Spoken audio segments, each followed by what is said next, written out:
And you know what we are? What? We are live. Good. We are live. Hi, everyone. Nice to see you again.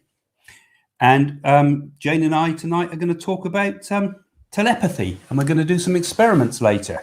But we're going to say hello to everybody first as you come online. So we're going to say hello to as people come in. I'll let you do the hellos, Jane. I can't read it, Craig. The light's reflecting too much on it. That's better. So you can read the first one. Good evening, my favourite English people. Love and hugs from me and my cats. And what was her name? Her name's Marjabrit. Marjabrit Kindlegard Hansen. I give Jane the difficult ones. So CB from Virginia, USA again. Agility Bits from Cornwall. As if you see us every time, Agility Bits, don't you? I wonder if it's raining down there. I expect it is. We've been watching that program, Nature Watch, and you can see what the weather's like all around the country. Bees, girl. From Rochester, New York, USA. Oh, good to see you. Oh, you're already coming in from America. Should be an interesting one tonight because I think most people have had a telepathic experience of some sort. Celia, hello from Darlington. Darlington, that's where Vi and that came from. Oh, that's nice. Kanda, hello from Virginia Beach, home of Edgar Casey. Yeah. Oh, is it? Was that where he came prophet. from? Yeah, very, very interesting man. I think they have a whole huge, great place of his. Hello from across the pond. Hope everyone is keeping well. Hi, An Millie. institute sort of thing. Hi, Millie. Thanks for joining us again. We know you come across quite a lot. It's nice to see you. Patrice Saltz, hello from Germany. A lot of our regulars, you all come in nice and early, which is good that because people obviously join us as time goes on here. And it's more and more coming as we go through the evening. It's going to be a two-parter tonight too. It's a double session. So we'll be having a chat with Domenico later on, with a little interval in the middle again. And tonight's subject is going to be telepathy, thoughts that we share between one another. We missed one. Greetings to the one from Michigan. Oh, did I miss it? I thought there was one that was holding. And hello from Canada, Janet. Hello, Janet. Apple. Hello, Jane and Craig from Switzerland. I like Switzerland. Yeah, Craig. Mary, hello from Texas to both of you. Hi there, Mary. Hi, Mary. Yeah, nice of you all to join. It's good we get people from all over the place. You definitely can read that one. Debbie Keckley, hello, Boise, Idaho. Boise, Idaho. Boise boy. Tongue-tied. Hi from Cyprus from Gail. Hi there, Gail. Hi, Gail. So we're just saying hello to everybody as you join in. But if you're new to the channel, don't forget, subscribe to us so that you can get come on live every week. We come on every Friday like this. Darren Hembrell. Hi, Darren from Swansea. Yeah, so we're on every Friday. Natalie. Hi from the Isle of Wight. So it's 7 o'clock UK time. So whatever time it is in London, check that out, and you can always find out what time it is in your country. Hello, Diane. Hi to both you from Liverpool. We've been to Liverpool, haven't we? Yeah, we did. Done a programme there. Yeah. There's a clip coming up later. I don't know if that was done in Liverpool. I think it might have been. Chris. Hello from South Wales. Yeah, I like Wales. Flaming Roosevelt. Hello from Denmark. Fleming, hi there from Denmark. Yeah, great. Yeah, get a lot of people following us from Denmark. We've got quite a few friends there actually. Pinton, Longsworth, de Chaperon, La Follette. Hi, dear colleagues. That's in Paris. I think we just call you Georgia. Paris. Lafayette. We've been to Lafayette in Paris. Yeah. I'm from France. I'm surprised at that with a name like that. Oh, it's quite nice. Hello again from Lance and Carol from Canada. Hi there again. We're getting a lot of you coming in regular. It's nice to see everybody joining us every Friday at 7 o'clock, as I've said before. So that's nice of you to join from Canada. Quite a few from Canada. Oh, good evening. Ruby saying good evening. Cyram. Telepathy, great to follow. London, Ruby. Yes. Of course, telepathy can work over any distance, wherever you are. Telepathy can work, and we'll see if it works tonight. Hello from Derbyshire. It's interesting. From Angela. Telepathic links. It might work for banking in the future. It might be all sorts of things. Yeah. Hello from Cyprus. Linda. Sorry, Linda. Linda from Cyprus. Hello from Huntington Beach, California. Laura. And I'm not going to read your middle name. It's too long.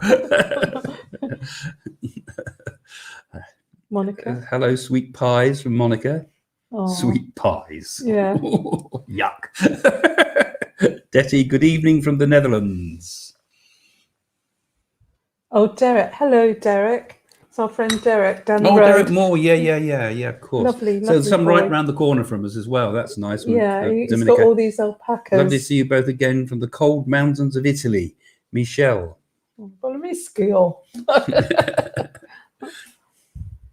Unfortunately, it's 3 a.m. in Perth, Australia. 3 a.m. Blimey. I might not survive the whole show. I'm exhausted. Oh, yeah. It's not I sweet. think 3 a.m. in the morning. Crikey, yeah, we're going to be about 2 hours today too. Gerald Paul, hi there from Yeovil, Zomerzit. Zomerzit. Hi from Trinidad and Tobago. Oh, wow, lovely. That's new. And Belladonna. Hi there, Belladonna. It's a pretty name, isn't it? Shana. Hello from Ireland, Shana O'Connell. Great. I always like the people in from Ireland. They're always very interested in, all our friends in Ireland are always very interested in the psychic stuff. Giaio Gozo. Hi from Whiting, New Jersey. Hi there.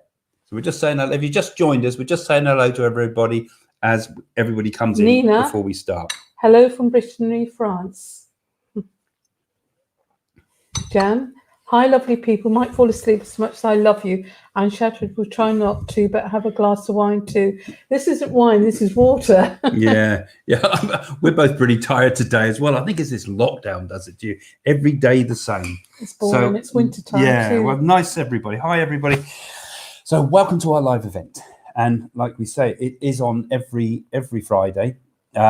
And all you have to do is open your mind and we'll send you a signal when it's on. You'll get a little message. Shopping. You'll get a little message say, Craig and Jane are just going live. You'll see it. You'll be woken up if you're in Australia or wherever you are, and we'll send you a powerful telepathic message. So telepathy is quite an interesting topic, I think, isn't it? It's I don't think you know. I know it is an interesting topic. I think people will find it interesting because first, what the way it's defined is really mind-to-mind communication. Although I don't think that's quite right calling it that, but sending out thought patterns. That's what Craig. Alpha. Yeah, that's what they would call it: mind-to-mind communication without any of the known senses. So the scientific definition would be that, but so it was originally called thought transference, wasn't it? I think they used to call it thought transference, and it was a guy from the Society for Psychical Research, which I was struggling with earlier on, the Society of Psychical Research, F.W. Myers, who actually came up with the term telepathy, and it's kind of stuck since. Right, so, but I will tell you a little bit more about the structure and what it's all about with telepathy and things, but that's basically what it is. Well, explain a simple form. It's like sometimes you might be thinking of somebody very deeply, and then the phone rings and it's that person. That's a well-known. Yeah, that's one of the most common forms of telepathy. Is exactly that when people phone each other at the same time. I've mentioned it before. My friend Frank, I've often tried to ring, and we must have spoken for a year or so. And we're ringing each other at exactly the same time. Our phones were engaged because we were trying to get through to each other. And we finally got through. And I thought that was quite remarkable. Strange coincidence or telepathy, I think, in that case. Most mothers have telepathy because they can sense when a child's ill or something in distress. Yeah, absolutely. Yeah. I mean, mothers particularly. I mean, there's been some tests done with mothers with their sleeping babies. And the sleeping baby's been put in another room, in a sealed room, so you can't hear it, and obviously people are monitoring it. But as soon as the good job you said that. Actually, one of those would be useful. You made it seem like a padded cell then. Yeah, one of those things would be quite useful. I think when Danielle was but you put the baby's separate, but the mother will know when the baby awakes, and the reason the mother knows is her heartbeat changes just a bit before the baby wakes up. So there is that particularly strong connection between the mother and baby, isn't it? And I think mothers do know and dads know. Dads don't want to know. Don't want to know. But yeah, so I think there's definitely a connection like that, I think. And I think telepathy, personally, I think telepathy makes a lot of sense survival-wise. You know, it makes, sense that it should happen, doesn't it, really? Before the times of language. Well, we're really going to make everybody work tonight, aren't we? Well, I'm going to tell them all about what we're going to do as we go along. But we're going to do some experiments later.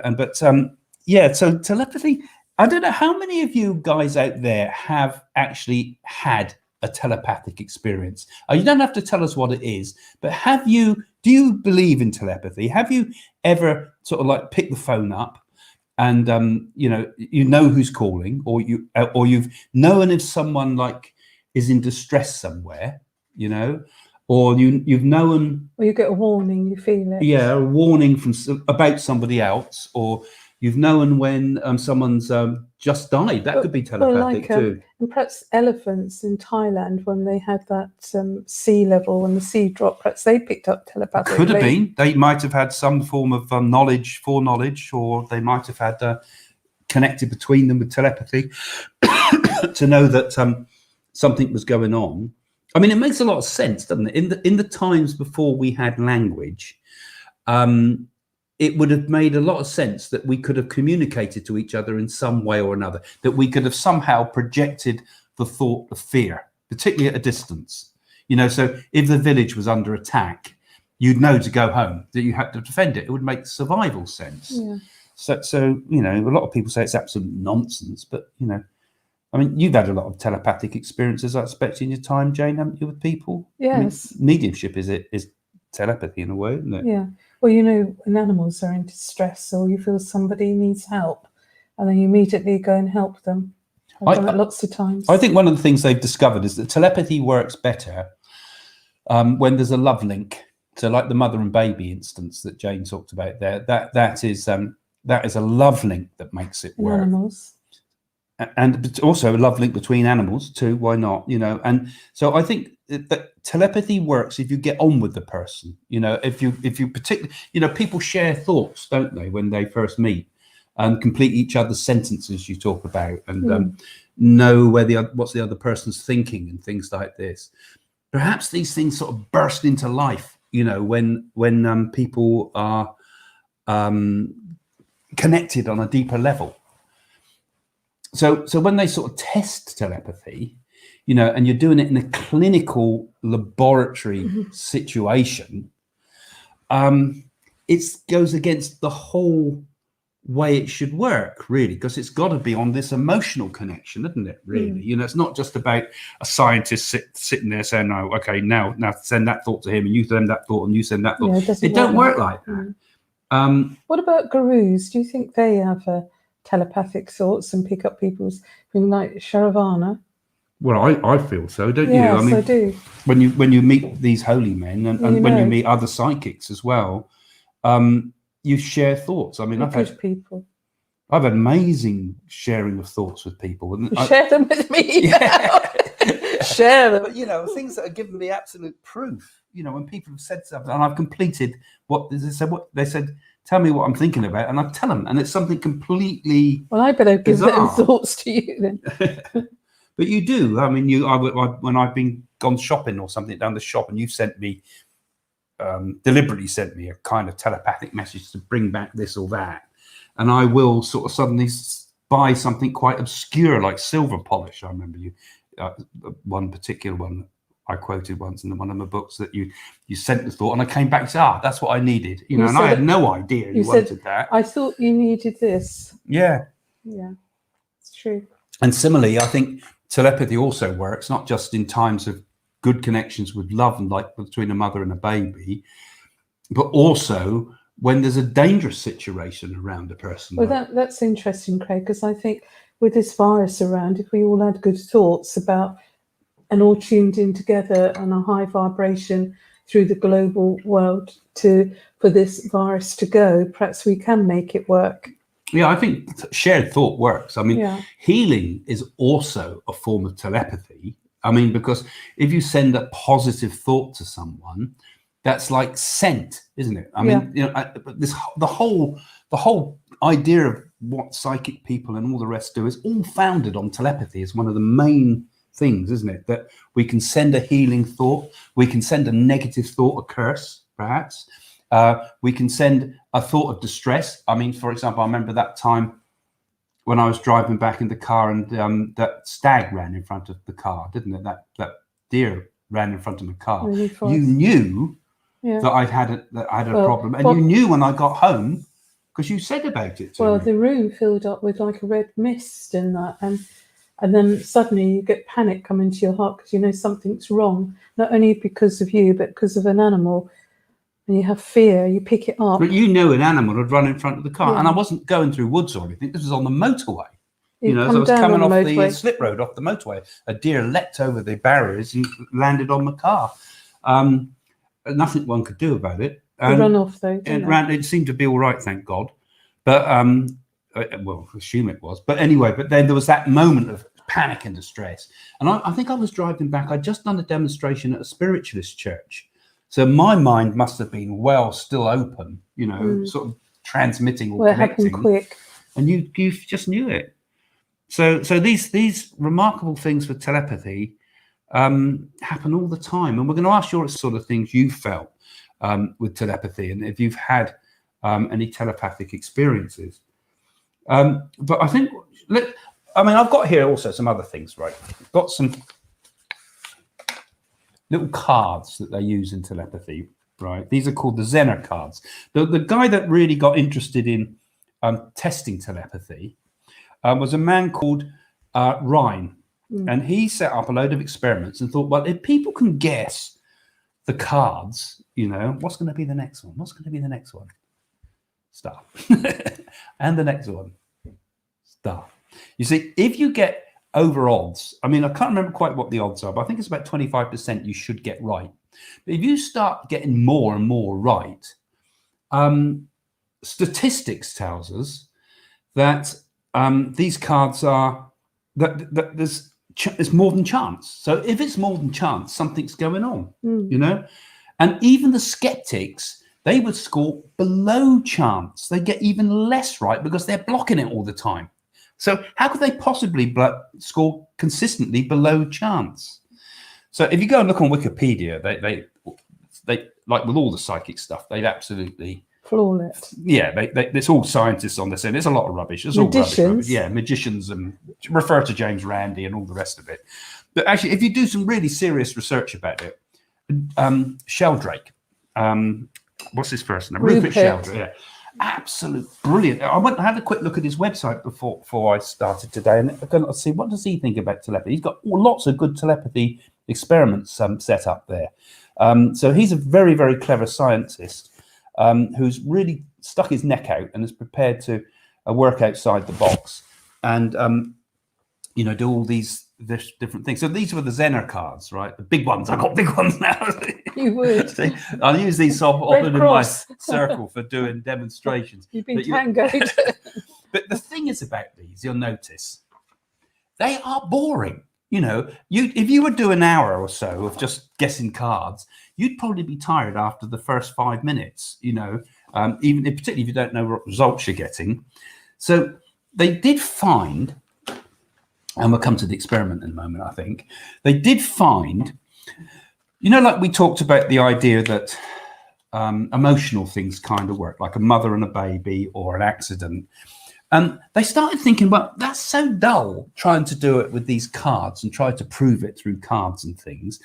Why don't we try experimenting with emotional images? You see, so emotional images are more likely to be connected, images of love and images of danger and images of, dangerous things going on, and things like whatever, these type of images would be much more interesting if there was some emotional charge to it of some sort, or or peaceful charge to it, or things that are more likely for us to connect with: images, pictures, visions, because that's how it all works, isn't it? Really, I don't think in box-like ways like this, and 1, 2, 3 sort of thing. I think much more in terms like holistically as a telepathic type of person. and imagery, don't we? You see things in pictures in your mind and things like that. So they started to experiment with the idea of showing people video clips to see if they could telepathically pick up the pictures or the emotions maybe, or the feelings or the thoughts that were in a video clip. So what we're going to do in a moment, Jane and I are going to look at a number of video clips, all right? And as we're looking at them, we're going to try with our thoughts to send out to you thoughts about what we're looking at, right? So we're going to be looking at a little video clip here, and we like you to open your thoughts up to it. Just open your mind to the idea and just see whatever comes into your head. What's the first impressions are the most important. The first impressions you get, and examine things like how you're feeling. Examine things about any sensations that might be associated with this, what you're sensing around you with all your 5 senses. What you see, what kind of things do you hear, although we got no volume on it, but there'll be a volume implied with some of these clips. Is it what type of how would you feel? Okay, so me and Jane are going to look at a first clip here. I'm going to set the Apple up just so that I've got it there. So we're going to look at a clip, me and Jane. Jane's not seen the clip before. I'll play it a couple of times just so and what we're going to try to do is we're opening our thoughts at the moment as I'm doing this, and I expect you are too, Jane, actually, just so that we're sort of sending the thought to you, okay?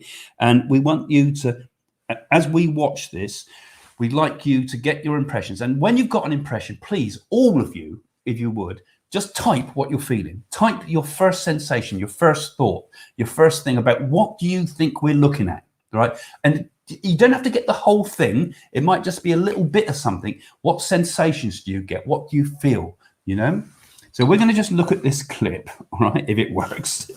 Yeah.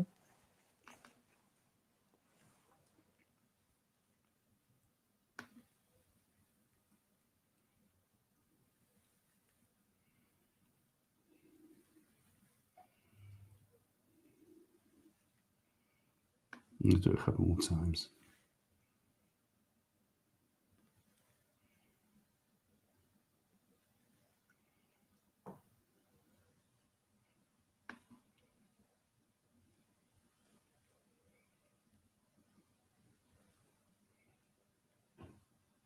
Once more.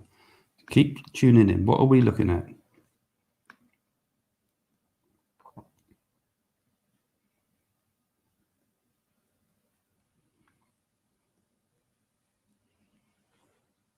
Okay, so I want you to type what you're seeing, type what you feel you saw there. Any impressions you got, how are you feeling? What sort of sensations or no sensations did you feel? And we'll start having a look at what people are saying. Louise.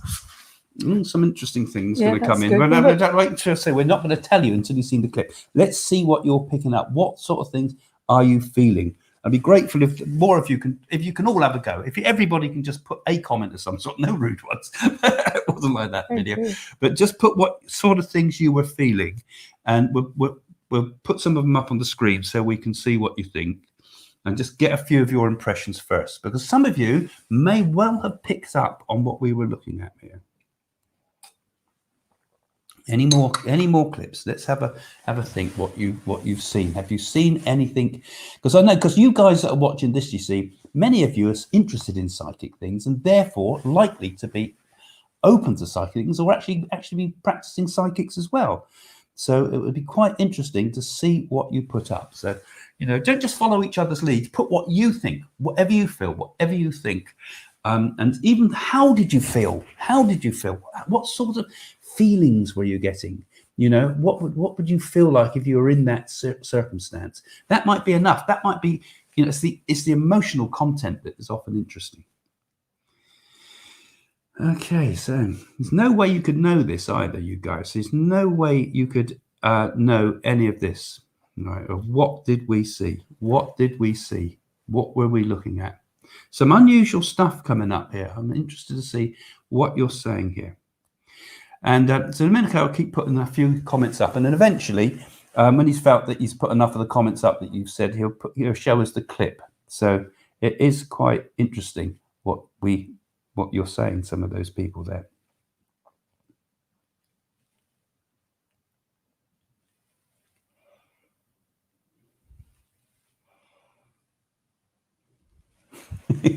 Good, I think they were done brilliant. I think pretty good. I mean, there we're wasn't very strong there sidekicks. wasn't thousands of people watching this, and yet some of brilliant. you.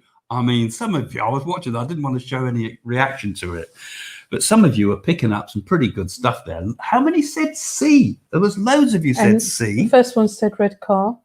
Red car, but it was a blue. What colour was the colour? Red, not blue, Craig. I forgot. You're not very good. It's red.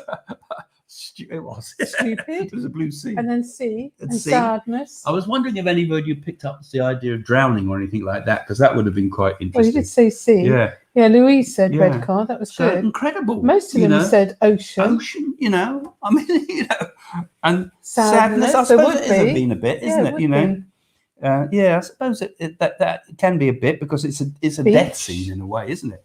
Beach, yeah, well, that's close enough, isn't it? It's in my book, that's close. Seaside, yeah. Well, that's good. Yeah, seasides, yeah. Water, greenery, that's amazing. It's amazing. I mean, obviously, there's others that might have not come close, but these are just a few of us that are online now at this time when we're going live, and you're seeing these scenes, It's very good. And so if you're coming in after the event, put your comments in the comments below if you're not watching it live, because telepathy can also act delayed as well, and you can pick it up later. So put all your comments in this clip, but the next clip coming up, we can do the same thing. I think I'm very impressed with all of them. I think that's pretty remarkable. I do. Isn't it? That's pretty remarkable that of a small group of people. So we're going to do another clip now. All right. So again, have the confidence to say whatever impression you get, whatever's the first thing you get about it, just whatever emotional or feelings and scenes, anything, whatever you can. Examine your thoughts and feelings. Okay, I'm looking at the wrong screen. I think an idiot. Right, we're going to put Jane and I are now just going to look at the next clip a couple of times. Okay.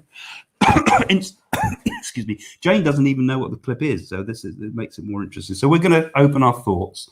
So hopefully you'll be able to pick up on this. Let's see how you get on.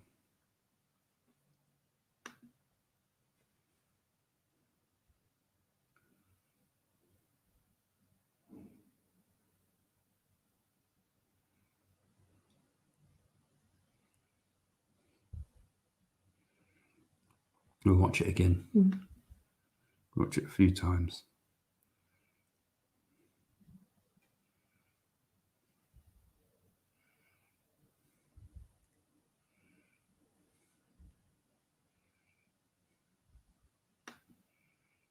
Particularly want to know about your feelings. You say nothing.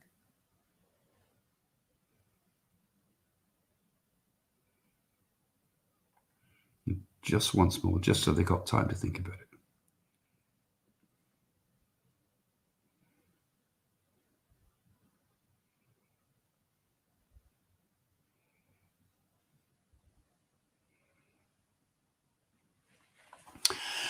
Okay, that's it. So we've watched the clip. I would like you to sort of give us your comments. What are you seeing? What's your thoughts? What's your feelings? We're going to watch what any of you say. I mean, you may not get it right. You may not get it right at all. But let's see if you connect with any of the things that you're seeing here. What was Jane and I looking at? Your thoughts. Examine all your senses. Examine all your feelings. Examine how you felt. And in terms of your,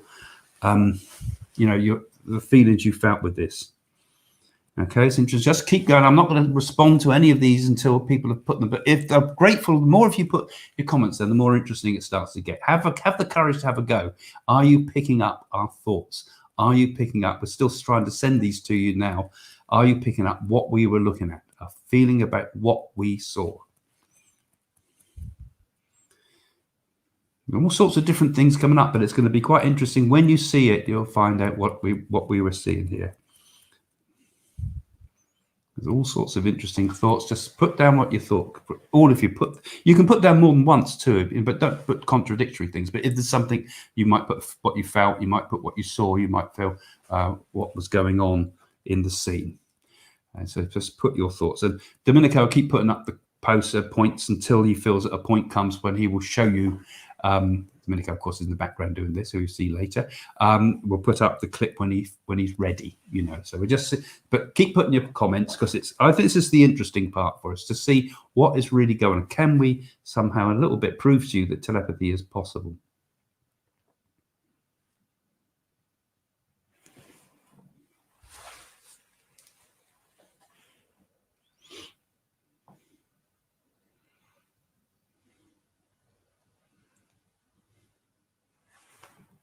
I think a few of you were spot on there. One person even said 2 people, didn't they? And anxiety and stress. I think. Anxiety said. Yeah, and someone said stress. I think sadness. It would be sad.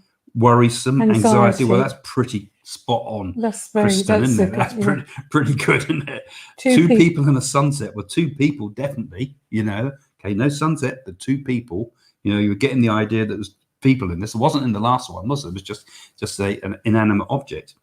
Felt a bit sad. Yeah, well, I think you would if you were in that circumstance. I mean, that's an abusive situation we were showing you there, really. And fast heartbeat. You would be, Elizabeth. anxiety. Yeah, wouldn't you in that situation? Pretty emotional as well, and a bit worried. I would have said so, Elaine, wouldn't you? Bang on again. You've got some really good stark and dark. Well, yeah, it was, wasn't it? That was a pretty dark scene, pretty scary. Scary dark, rather, a pretty scary sort of scene if anybody was to be put in those circumstances, So, I mean, we're going to do one more after this, but I think that's quite interesting, don't you? I hope you're finding this interesting, because there we go. I think it works a lot better than square, wavy lines, you're picking up circle. I mean, because you are actually picking it up. That's what I say. It works on an emotional level. Telepathy, and that's how the senses work. So we're going to look at one last clip. We're going to want you again to if you're coming on not live, you're coming on later, you could still work with this, because telepathy, they say, can also work, can resonate afterwards. So that would be interesting, particularly if those putting the comments in also pick up things. So we're going to do another one again now. So this is another different clip that we're going to look at. And we like to just get the feeling. We're trying to sense the feelings and things of it.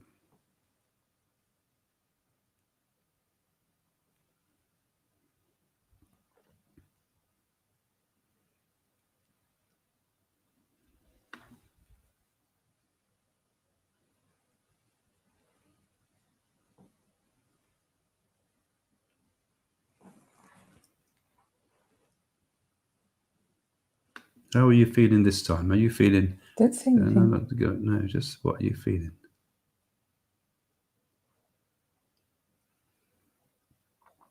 I'll do it just once more, just so that we can feel that we send it out there.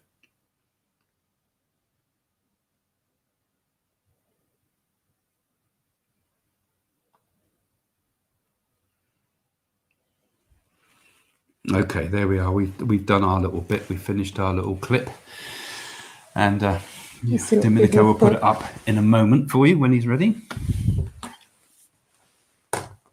So don't forget, put your comments in, put whatever thought, feeling you got. What were you experiencing? What did you think? You can do it now too. You don't have to just follow others.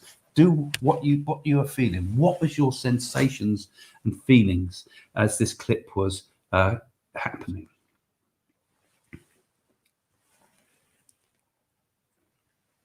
We're not going to comment on any of your things.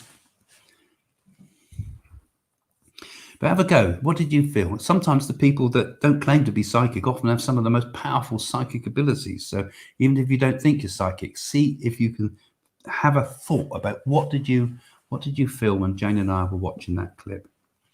And like, your first impressions are important too. The first things that come in your thoughts.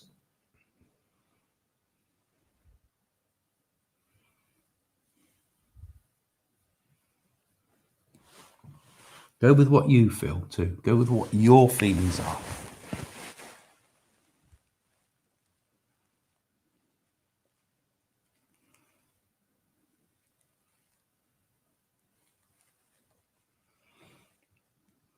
Fun, this, isn't it? It's quite fun exercise, isn't it? We'll tell you all in a moment who's getting it right and wrong. Yeah, it's amazing how these things work.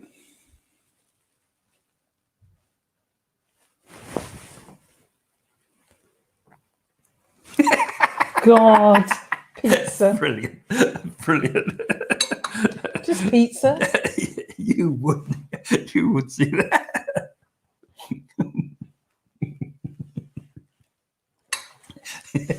That's funny. Okay, we're doing. Here we go. Here's the clip. Flying. Apple and Cecilia. Quite a happy feeling, isn't it? Apple, Cecilia. And someone said about flying. There you go. So what did you think of that? That was quite, I think some of you were pretty damn close there, actually. They were pretty close with that one. Yeah. That's quite a, it's quite an unusual thing to see. And I think it was a happy scene. That would certainly be a day out, wouldn't it? That wasn't anything horrible or nasty about that. Swing, well, you would be in the basket at the bottom. You swing on those things. You certainly get giddy with it. Exciting, fast ropes, jungle vacation. Well, yeah, it is exciting. It would be the sort of thing you might do on a vacation. And the ropes, of course. There's the ropes of the fire balloons. Burning. The fire burning, and there was fire underneath, wasn't there? There was definitely fire in that scene. Grass, joyful, childlike kite. Yeah, that's again. I would describe that, but it was a grass environment. It was joyful. Children were there, I think, weren't they, in that scene at the bottom? It must have been. It's all on the bottom. Was all the breathlessness, definitely. Yeah, you would feel like that, I think, if you were in a balloon going up in the air, wouldn't you? Pretty bloody good, isn't it? Peaceful, graceful, and red roses. Peaceful and graceful, definitely. Red roses, maybe not. I don't think, but maybe they were in the scene. Who knows? Yes, happy. Said someone that. Another one. Happy, celebration, joy, kids, party. You would. I mean, it was a happy sort of heart rate increase. Yeah, I think you would, as well. There was an element of that as well. Flying. That's very good. Pretty good. Flying. Celia. Yeah, pretty good. That's pretty bang on, wasn't it? Apple. It's moist, so I suppose it was a bit there. I don't know what movies you watch. Rope walker high up. Yeah, well, there's a rope thing again, wasn't there? Because there was the ropes on the on the balloons. You got moist going up the ropes.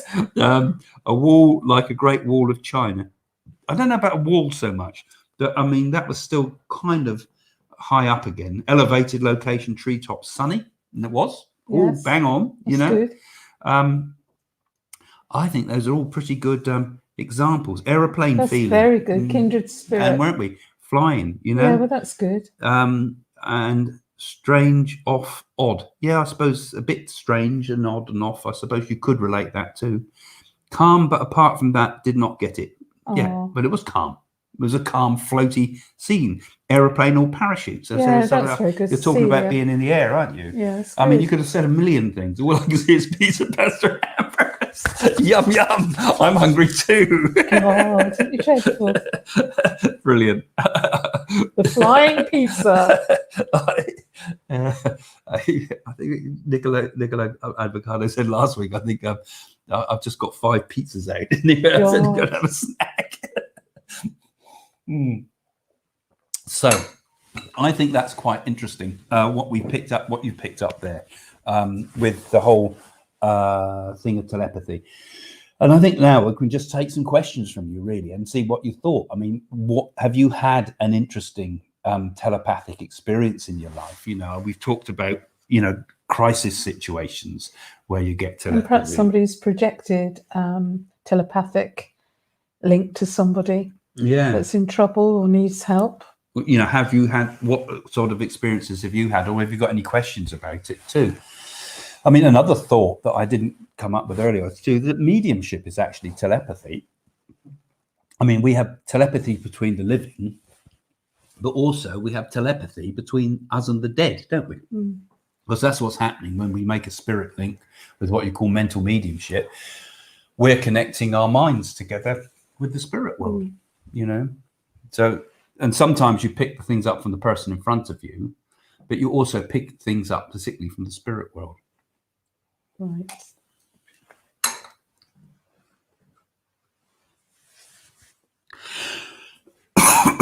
More or less, I'd say. So is intuition and telepathy the same kind of thing? Yeah, you do pick things up because you're in tuned. Yeah, well, intuition, I suppose, Knowing. it's knowing, isn't it? And I said, how else? I mean, if you pick up a thought telepathically from somebody else, it comes to you through your subconscious mind, through your intuition, doesn't it? Right. It just pops into your head, doesn't it? You don't think I'm going to be telepathic now and I'm going to pick this up. It don't work like that. You just know it, don't you? Like you said, it's sort of like a knowing. So I suppose they are kind of linked. You know, intuition is kind of like the way it comes to you, isn't it? It comes with an intuitive feeling. That's why I say, you know, look at your feelings, look at the sensations you get when you're doing that little experiment. What are you feeling? And so, like, if we do a link with someone, it's often we get that sort of feeling about this person and the spirit, for example. You know, you get the feelings first, don't you? And then you start to get the details like names and all the rest of it. That first and foremost, you get that gradual build up that comes through spirit. Clairsentience. Yeah, clairsentience, that would be, you know. So yeah, I would say it's pretty much, it's not the same thing, but it's how it comes through. Shall I read it? Do you want to? Yes, I tested it without telling my friend. Recalled an instant where she told me a song months ago. I slept after that. The next morning she called me and straight away asked if I remembered the song. So she projected a song from the sounds of it. And haven't you ever noticed in your own mediumship that sometimes what the spirit world, for example, will give you will be a song, won't it? I think somebody's favorite song, or a song that's played at a funeral. Yeah, I think a song's a good thing because it's full of emotion, it's full of feelings, or fun songs. It's full of rhythms and, and memorable things. Most people might play a song like "I Did It My Way," Frank Sinatra, and things. Yeah, there's common things people choose at funerals and weddings and all the rest of it, but a song is an interesting way that telepathy could work, isn't it? Really, when you think about it. I'm saying about doing pictures and things, but a song seems to have worked in that case. And so music and songs could be another way. It could be an interesting way to test telepathy, couldn't it? See if a person picks up a song, you know, and what type of song, because it's energy, it's feeling and thought that goes around it. So that's actually, you might have stumbled upon something that might even make an interesting way. That was interesting that you had that experience. Have you got another one there? I had a dream, a plane crashed on a beach the other week. It turned out I had it at the same time as that plane had crashed into the ocean the other week. Well, that's interesting too, isn't it? So that would be a case of telepathy. Well, it's sensing again, isn't it? Your senses, and that it's like when we all had that lightning, that snow thunder. We thought the end of the world, didn't we? Yeah, we had snow thunder here in the UK. Oh my goodness. It happened right over our house. It was like a nuclear bomb had gone off. We all shook and we all got out of bed. Everybody was shaking. 6:30 morning. Yeah. But actually, I'm just going back to that one. She is right. That is an example of telepathy. Now, if you'd seen that before it happened, that would be an example of precognition, i.e. see in the future. So you get precognition, telepathy. You also get a thing called clairvoyance, which is recall, isn't it? Yeah, total recall. So clairvoyance is like seeing clearly. Seeing, yeah, really. And then also you get psychokinesis. These are the sort of definitions that Ryan made. I don't think we could do psychokinesis today, mate. A glass of No, that would be fun, wouldn't it? We could do that, but that's we'd be up in the Uri Geller world, wouldn't we? No. Do you have some exercises we can do to strengthen intuition? Yes, hit this man on the head with a bat. Well, I think just practice and practice and practice, and that you don't have to be obsessive with it. But I just think if you close your eyes and you set your mind on something and do a visualization. I think intuition is like this. Practice with friends. Yeah, I think intuition, actually, you can do things to help you with intuition. I would say your dreams are a really good way into your intuition. So writing your dreams down, there's a really good starting point. Now, when I do meditation and things, I will use a lot of the traditional techniques of holding and focusing the mind so that the mind is still is held. So you do have to first have what they would call a form of concentration, but of being able to bring the mind back, bring the mind back, bring the mind back. Otherwise you just drop off into all sorts of dreamy states. But I also feel that particularly with connecting with the spirit world, if you can keep that kind of, still keep that focus, but simultaneously allow the mind to throw up its images and pictures and things. A bit, Carl Jung called it, I think Carl Jung called it free association, I think he called it, but basically allowing things to emerge, and watching it. So for me, and it might probably different for other people, Jane might have a different idea of what she thinks, how it works for her. But for me, I've got to keep this kind of concentration, this fixed mind, and at the same time, I'm allowing the mind to flow as well. And that's where I think I can connect my intuition. And if I've got that kind of focus, it's like I can catch the fish, as it were, as they come through. I can catch the thoughts that come into the mind. So, I mean, we could talk for hours about how to develop intuition, actually, and it might be some quite good ones to do as lessons. I think the best thing is to experiment with your friends, not tell them anything, and actually write things down and keep a log of it, and then tick what you got right, and then put cross what you got wrong, and keep practicing. And that, just let it be a natural process. And that some people might, like Craig, I know for a fact, concentrates on a candle, don't you? Sometimes, yeah. I do use that technique. Yeah. But I mean, go with what you feel. It's more than just looking at a candle, actually. There's a technique in yoga that in Trakata. I think I've got the word slightly around the wrong way. I always pronounce it wrong. But basically, you take an image of a candle, you hold that image of a candle, you close your eyes, you see the light of the candle, and you bring it into your third eye. Like a light bulb. Basically, so it's like it teaches you to connect with your pineal gland, like a light bulb, in the middle of the brain. Yeah, it's like an after image, but you use the after image to bring yourself to the third eye. But clear your mind. Yeah. So there's tons to talk about on that, and it would make quite an interesting series of videos. I might make some up of how to use your intuition. That would be good. I'll do that on Monday. Those that are patrons, I always follow on. I like to follow on from what we do on these sessions. So I'll talk a little bit more about telepathy and things there, but I might also bring this idea of intuition in. If you want to join me on Zoom, that's through the patron site. And I might start up a positive women's group as well. Yeah, so women's assertiveness group. That's going to be absolute horrors. No, it won't be. Yeah, but there's a lot of women that need. Yeah, I would think you should do a few live ones. It would be nice. So I knew when my identical twin sister was hurt in a car crash. Yes, I felt exactly where she was hurt. Yeah, there is strong connections with twins, even at birth of twins, isn't there? And everything, but twins. Well, they poo-poo it again on the webs on Wikipedia. I think it makes me so cross that Wikipedia has been so thoroughly gone through to debunk and say anything psychic is completely rubbish. It's completely biased with one lot of rationalists bloody going for it again.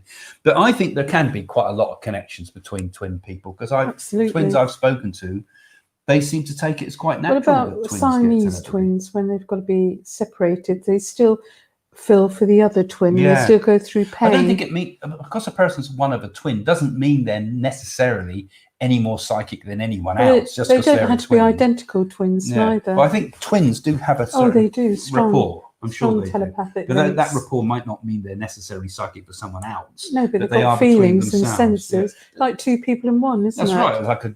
It's like two people, a couple that are happy together, will share thoughts, and sometimes share good ones and sometimes share bad ones. But I mean, when you're connected with anybody, like a child and things like that, it's really, you've got that person's become part of your energy group, isn't it? Yeah. You've got an interconnection. You've blended your auras. I mean, there's a lot more I could say about telepathy. I'll talk about some of the more sort of detailed, in-depth stuff when I talk to Domenico about consciousness and things like that and how it works.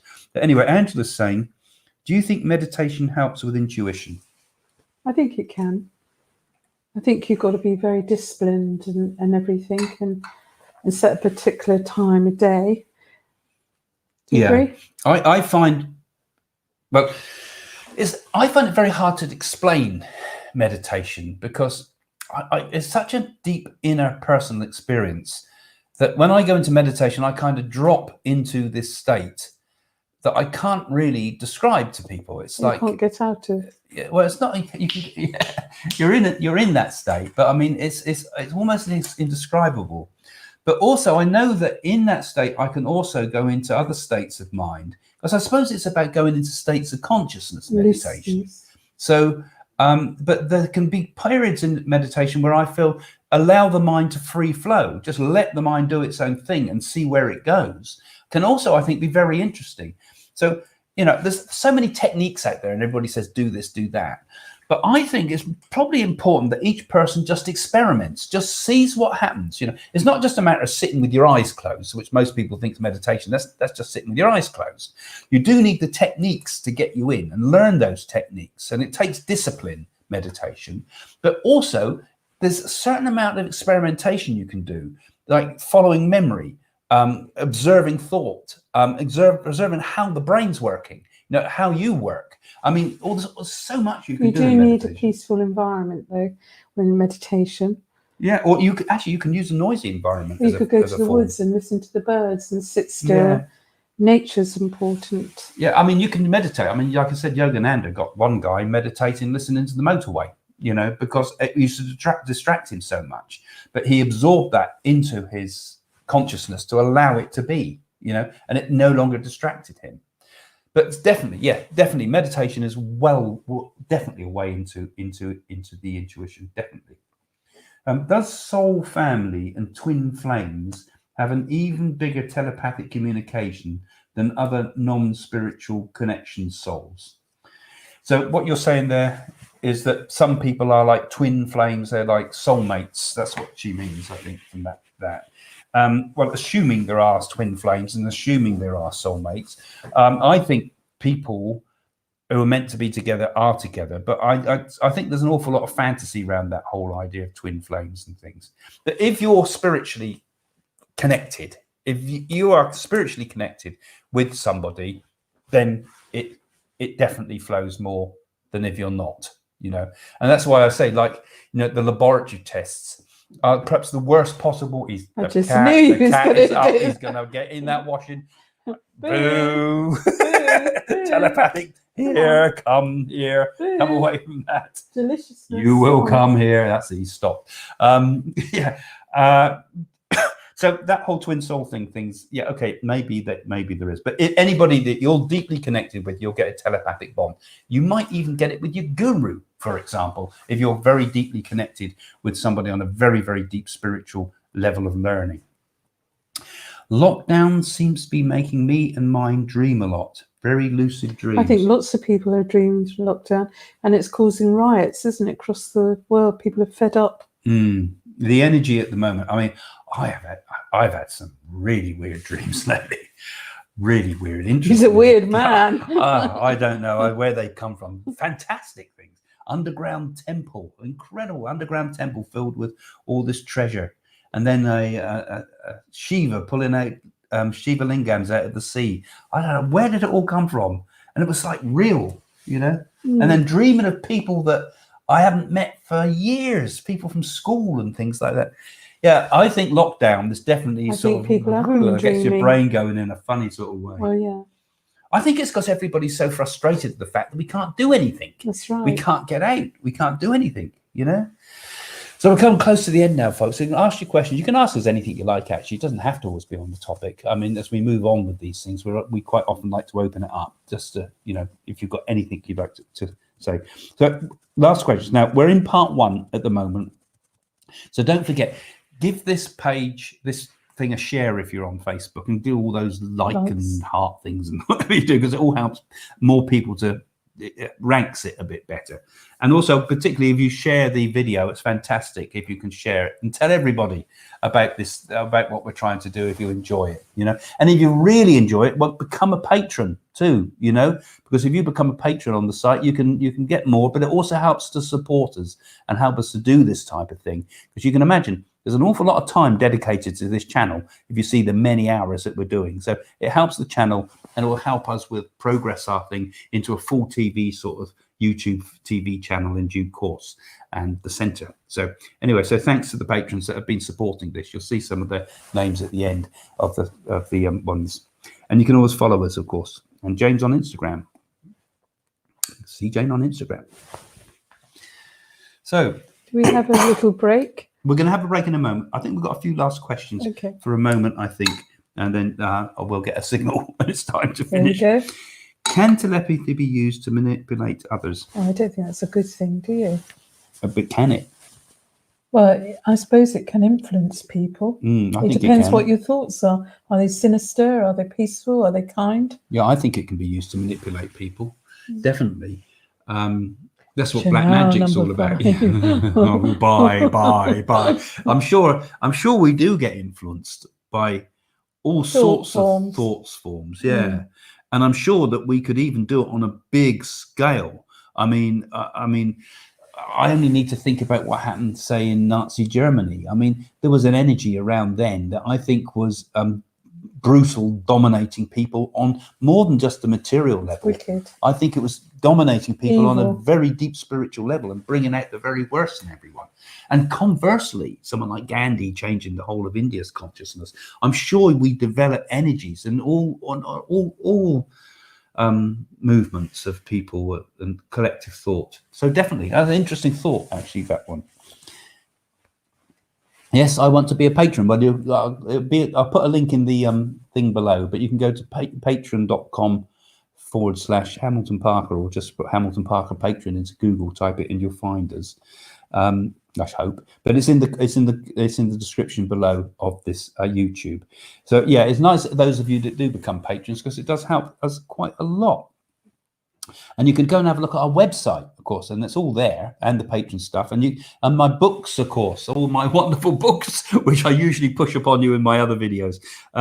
There's some we're working on a new one at the moment, but my book Psychic School tells you all about telepathy and and a lot of other experiments you can try, and it describes some of the things we did in the circles when we were doing experiments with telepathy and some of the results we got. So that was all pretty good fun. And messages from the universe also an tells interlude about coming up now. So we got the interlude coming up now. So there's going to be a little clip, and then we'll go into part 2, Sue. So you can take your comfort break now. Would you like to know more about the paranormal world? Craig Hamilton Parker's books are now available on Amazon. Explore the future. Discover what happens after death. Unlock the secrets of your dreams. Learn to develop your own psychic skills. People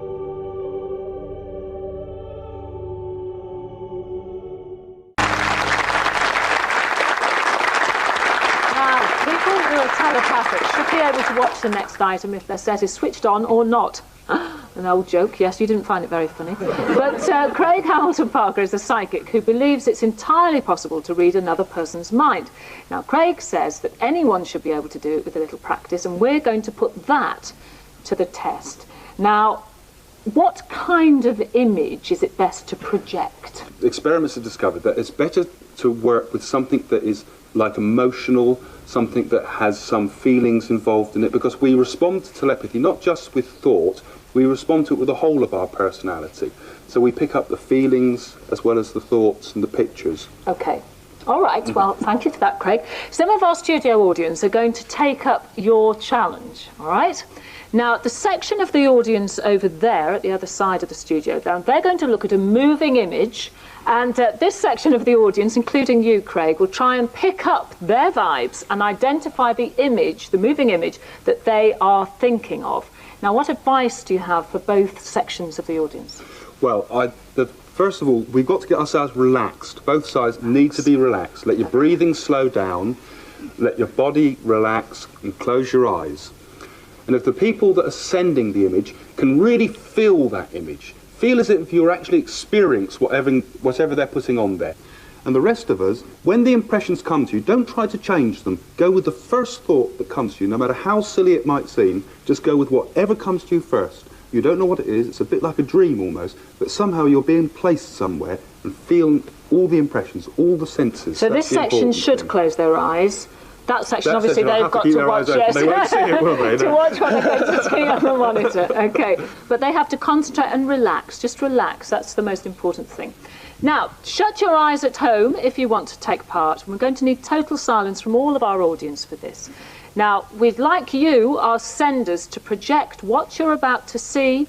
So here come the pictures.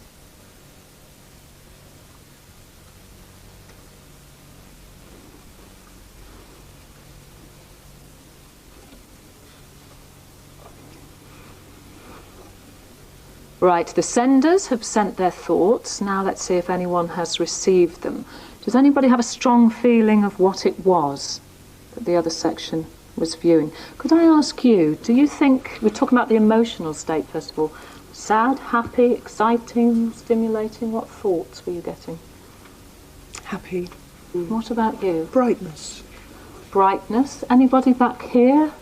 What were you feeling? Happiness. Happiness. Were you getting any strong? Sunshine. Sunshine. Okay. All right. Well, let's come to you, Craig. What did you get? Well, I felt the light with it as well. I also seemed as if I was some extreme of temperatures too. There might have been something like that involved. But I felt more excited. I felt like something very fast was happening. Something slightly nerve-wracking. It could be fun. Maybe something, I don't know, maybe we're on a helter-skelter or something like that. Okay, well, we'll put you out of your misery. You should have been getting thoughts of this. Spectacular crashes from saloon car racing as cars, crashes, speed, and you did say fast, nerve-wracking, which that must be. And by the way, no one got hurt in this. You said fun too. People do it because for some unknown reason, they get fun out of doing things like that. So I would say that you were pretty accurate. That's enough. And the rest of you were useless. Yes, I'd stick to hearing things if I were you in the future. But thank you very much for everybody for taking part, and particularly to you too, Craig. Thank you.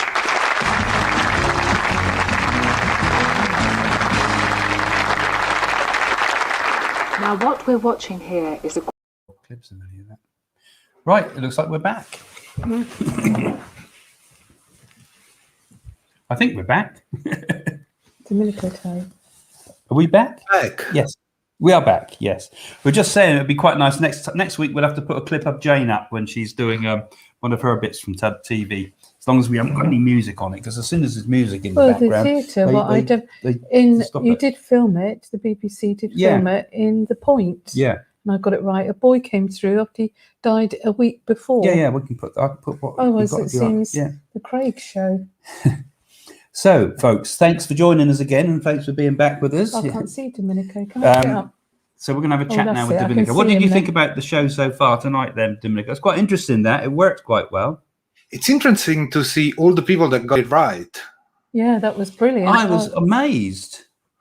Yeah. There were so many people that at least got the feelings of what you were doing. And they were pretty specific. I mean, I didn't see all the other comments on the side, so I don't know if anybody had said things that were way off or anything like that. But it was really interesting. I thought that was pretty damn close. I was really surprised because it could have been a complete flop tonight, couldn't it? Really, with that type of. I thought they were amazing. Yeah, could have been quite a different sort of. I think people like playing games and such and things, don't they? Yeah, interact. So if you've got any comments about tonight, folks, just put them up and tell us what you thought. Did you enjoy it? I mean, was it the sort of thing that you liked? You know, we're going to talk with Domenico now, and we'll sort of talk about. Before we get into the topic, there is a thing I want to say. Apparently, seems that there is a Bellash White that is disturbing your followers. There's a what? Oh, so somebody called Bellash White. Oh, actually, I got a feeling I saw that. What, they're putting nasty comments, are they? No, they're basically calling the people, your followers, saying that they're part of your team. God. Oh, what? Okay. That's why you've lost we'll look 1,000. for that. Thank you guys for that, for telling us that. We'll check it Really out. pinching your content. Yeah, then. I was saying to Joe, we lost a few. Had as many followers this month, and so maybe someone's deliberately another psychic nasty usually things. does that. This is the second time someone called, giving me messages, making me think it's one of your staff. Belush White. This Never is heard annoying. of it. Okay, thank you for that, Michelle. That's really good. I mean, this is the problem with social media for all of us, isn't it? We get such horrible you get lovely people, you can connect with all sorts of people, and then you get these horrible people in the background too. So thanks for that. That's good. I'll ban them. I think you can do that on YouTube. Anyway, back to the topic. Yeah. Yeah, no, as I said, it was really interesting to see how everybody answered right. Yeah, it's quite a high proportion, wasn't it? I think that's because people were tuning in. They enjoyed it. Yeah, it was quite a high proportion of people. It's quite a fun thing to do because it's kind of something you can get involved in, isn't it? You know, I mean, I'm sure people in the background there probably might have had the other things in the background and lots of other distractions and things like that. And it's a bit nerve-wracking putting a comment on I think as well. you done well. I think I was really impressed. Yeah, I was. Yeah, it just shows you how. Can I lift this up? Yeah, how much the Okay, how much I can see him now. telepathy is part of our normal day-to-day experiences. Because people do pick up on these things. Yeah, it's great. I think it's good. Do. And I think people enjoy this channel because in lockdown, something to look forward to. Yeah, it's more fun, isn't it? I mean, like the new Netflix. yeah. I mean, I'd watch it. I mean, we've had Jane's mum with us since Christmas. We've got to take her back now because we're going to get her vaccines available. So we thought we'd keep her with us till the vaccine's available. Then we'll take her to the appointment. It was fun. But she loves it too, doesn't she? Oh, sit and watch it for hours. Yeah. All day and all night, you know, just 24/7. I don't like seeing myself on telly, do we? He does. I don't mind watching myself. I mean, those shots. I mean, did you see me with my ridiculous beard there? You look like a magician. I look crazy. So I missed that last one. Loved it. Very interesting. Yeah, thank you. Thank you, Tim. I'm glad you found that in. Intuition exercises were fun. And yes, we like to play. Thank you for doing this. Yeah, enjoyed it. Actually. I think it's quite do more things like it. Well, it's quite hard to dream them up, actually, ideas for it. But it is quite a fun thing to do. We might be able to do something like that a bit regular, maybe. Yeah, we could do it as a special spot. Why don't do psychometry we next could do it as a telepathy spot. Or psychometry. Yeah, well, we can't do psychometry because we need people's objects to hold. Yeah, but they hold it in their hand, and you've got to say I don't know how you could work it over. Well, if somebody had a ring in their hand. With anything, we can think of some new ones. I think it's quite fun to do little psychic tests and things like that. To interact. Make it more than just like TV, isn't it? You know, where it's particularly when the live bits are on like this. You could do it once a month for telepathic. Yeah, well, we'll dream up some new ideas. And why don't you do a competition to win your book, one of your books? Yeah, well, we've got lots of plans of what we can have online here. Yeah, and actually, once the lockdown measures are lifted up and the situation is calmed down, we can continue to do the live, but with the public. Yes, I mean, my plan and our plan is really to get. Once we've got a place, this is what the whole patron thing's about, you see. Once we've got a place where we can film and have it all set up so we can just go in, flick the switch, because I mean we have to set everything up each time we do a show like this, so a lot of time goes into the background of things. But we could just have people come and visit, just like we've run circles and things in the past where people can come and sit with us. Yeah, and we can do all sorts of experiments, and then people can be with us. And you know, we got a multiple interactions. Then you do ghost hunts, all the lot. Yeah, there's a lot we can do, and I like to do the teaching stuff too, because they're teaching people. I can see a lot of you enjoyed the idea of how do you open your intuition. I mean, it's a good starting point. Oh, that's nice. Someone said enjoyable, funny, more of that. Pretty please. And that's a good one. Another good one to do for open your intuition. I didn't think about mentioning is cloud watching, looking at random that's shapes. Interesting, isn't it? That opens up your intuition quite remarkably if you're prepared to go along with it and just let it all happen. Enjoyable fun, more of that, pretty please. Yeah, be fun. I'll have to think of some more techniques we can do. The problem with most of the techniques is you need someone with you. Ghost pictures, because Domenico's very good at we've done a ghost picture one. We can do some more of that if you guys like it. I think that's good. Yeah. So, guys, what do you think about tonight? Well, I enjoyed it. Yeah. I enjoyed it. There's lots of things. I mean, lots of interesting ideas about telepathy too that I didn't kind of mention because it's a bit more deeper. I mean, because I think that, you know, one of the things they say, it's mind-to-mind communication. And actually, it's nothing to do with the mind. That's where modern psychology gets so wrapped up into the idea that, you know, everything's about thought and the mind and the brain. But I actually believe in this idea that there's part of ourselves that transcend the mind, what they call the chit in India, the Satchitananda, the consciousness. So I think it's more of a connection between people's consciousnesses. And when you actually get into that state where you're at one with your consciousness and the other person's also moved into that state of higher consciousness, then absolutely remarkable telepathy takes place. You know, it's not about testing the brain, is it? Well, it's interesting, like Sharavana, and I keep going on. Yeah, that's all right, because when he goes past the 7 astral planes and he actually tunes into the spirit world and connect with your ancestors. That was fascinating, wasn't it? What was that we were thinking about? When we went to go and see Sharavana and he brought your father through and your grandfather, and he went into a trance. Oh, he went into a trance, Naga. Yeah. That was really, really brilliant, wasn't it? Yeah, that's what. But back to the telepathy. Yeah. But he picked up your thoughts. He picked up. James said he picked up our thoughts and things like that. He picks up your thoughts, Domenico, and what you're thinking. Because don't you remember he picked up Danielle's thoughts? Yeah, he said to you, Domenico, didn't he? You'll be in a big house one day. Do you remember? He said very strong. You'll be in a big house. He very said. Strong because he has to be strong. No, he said that to Danielle. He said it to Danielle. She was talking Danielle, yes, about a blog and that, and he said, "Don't worry, you'll be in a big house." You'll be in a big house. Yeah, and that's happened just recently.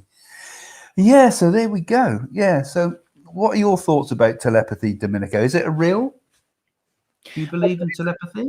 There is a thing. Mother and children. Think about it. Usually the mother can feel if the child is fine or if he has problems. There is a kind of telepathy. Yes. And that can be related to the relationship between the person. Like, it happens with my mom, for example, that I'm thinking about her and all of a sudden I get her phone call. Yes. It's like, oh, I wanted to talk with you. I felt like you were calling me. I was actually just thinking about it. And same for her. Like, I phone her and she has already the phone in her hand. She's like, oh, I was thinking about you. It's amazing, isn't it? It does happen. I mean, one of the things with telepathy is it can exist over any distance. It doesn't seem to be dependent. And if it can travel only over any distance, I mean, they did try doing some telepathy experiments with those Zener cards that I was showing in the first part on the Apollo mission. Yes. You know, and they were doing Zener card experiments. I don't know quite what results they got, but Buzz Aldrin. Buzz Aldrin was into it because he's died now, hasn't he? Buzz Aldrin? He wrote to me some years ago. He used to come on our site. Yeah, they did some cards to prove it. But the thing is, telepathy works over any distance. Therefore, it's not dependent upon like energy, like a transmission, is it? It goes. It jumps. It's not so. If it was like something that was projected, it would get weaker over a long distance. You know. So what is it? How does it connect? And that's why I think it connects. It's not a mind-to-mind communication. It's like we flip our minds into the next state, into a higher consciousness, which is not so connected with the senses. It's like beyond the senses. It's not a sixth sense. It's beyond the senses. Yeah. It's like it says that's what they mean by eyes in the back of your head. Moms need that telepathy. Yeah, eyes in the back of their head. Yeah. That's good, isn't it? That's really funny. That's a good one, Devin. Yeah. Eyes in the back of your head. But I think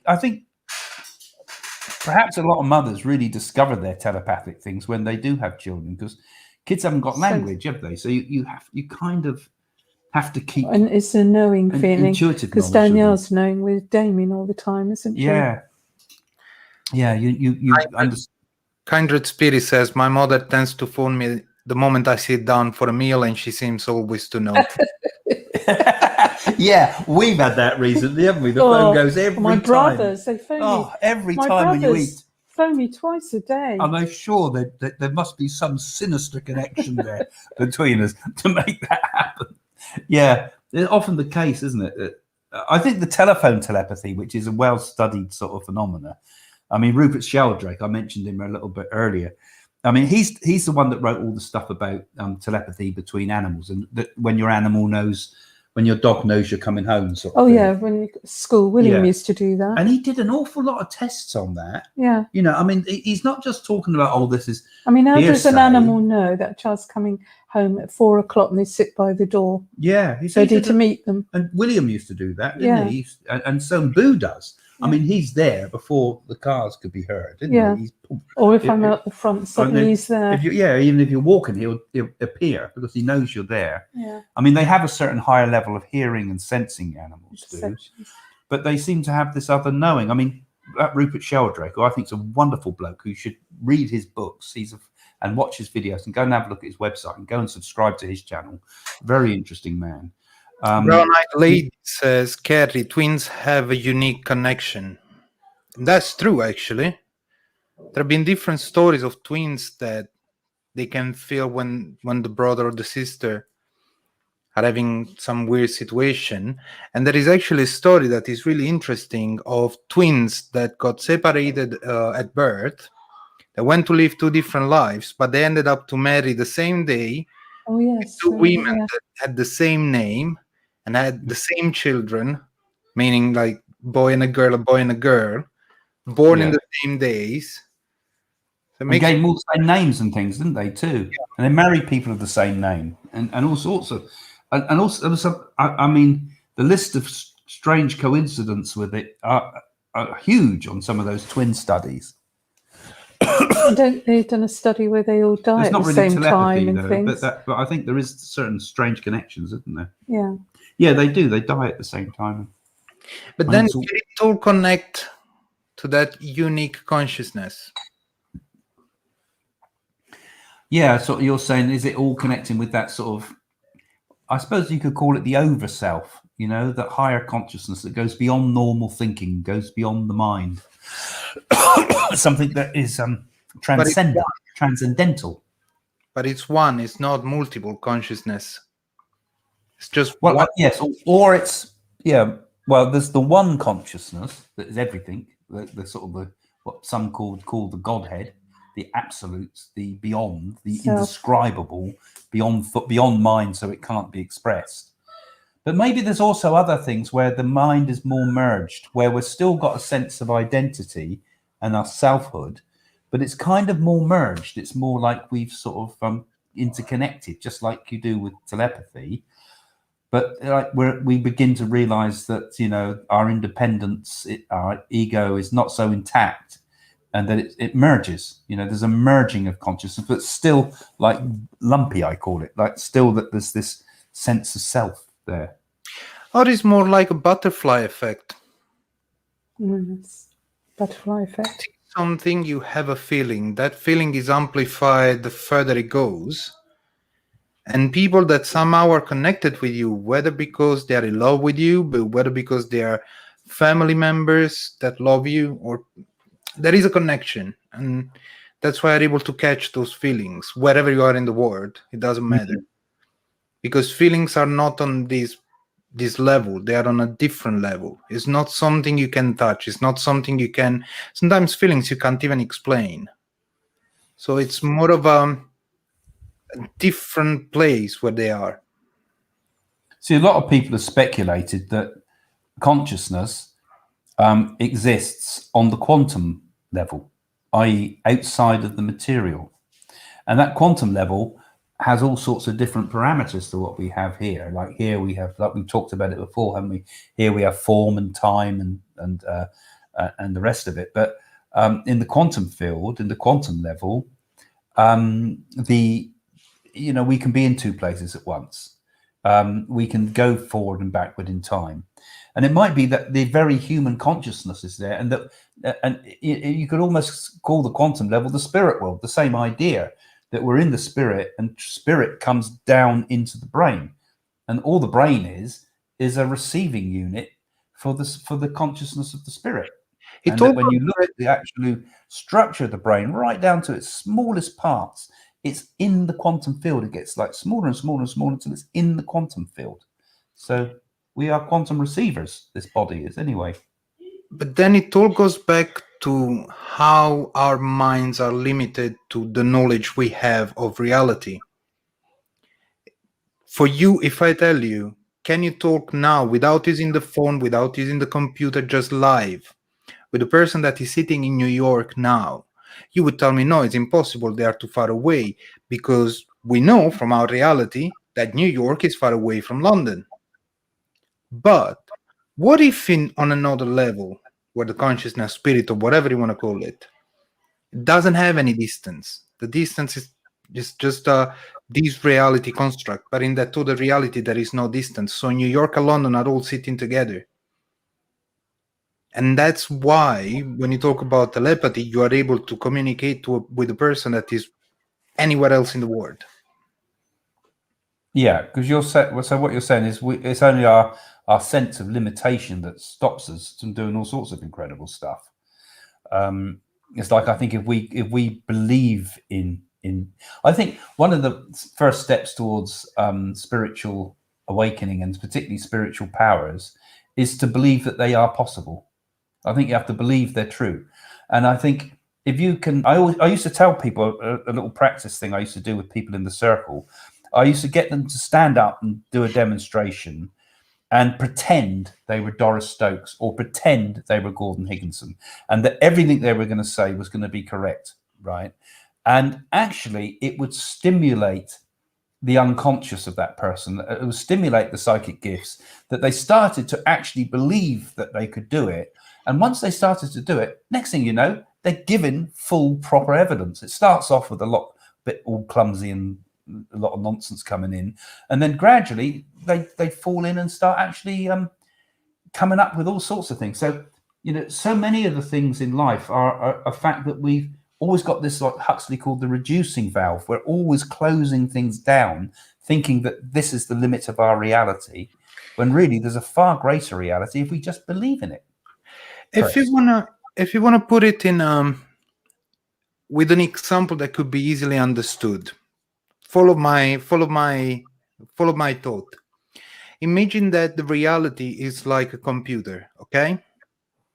There are some people that can just open the computer and go on website that they need to use, like Facebook, Twitter, YouTube, for example, but their knowledge is limited to that. So technically, they do not know what is behind. They do not know the possibilities that they could have in these worlds, in the computer world, because they are not trying to go over what they need the computer for. Mm-hmm. Then there are developers, testers, that are the ones that know what is behind, how it's developed, how it's created. So they know what's going on when a video is streamed on YouTube, for example, like in this case. And then there are the other ones, the hackers, the one that know how it's the front, they know how it's built, they know how it works, and they try to exploit as they try to find problems on it. They play with it. They go above and beyond what's the usual things. So now imagine life in the same way.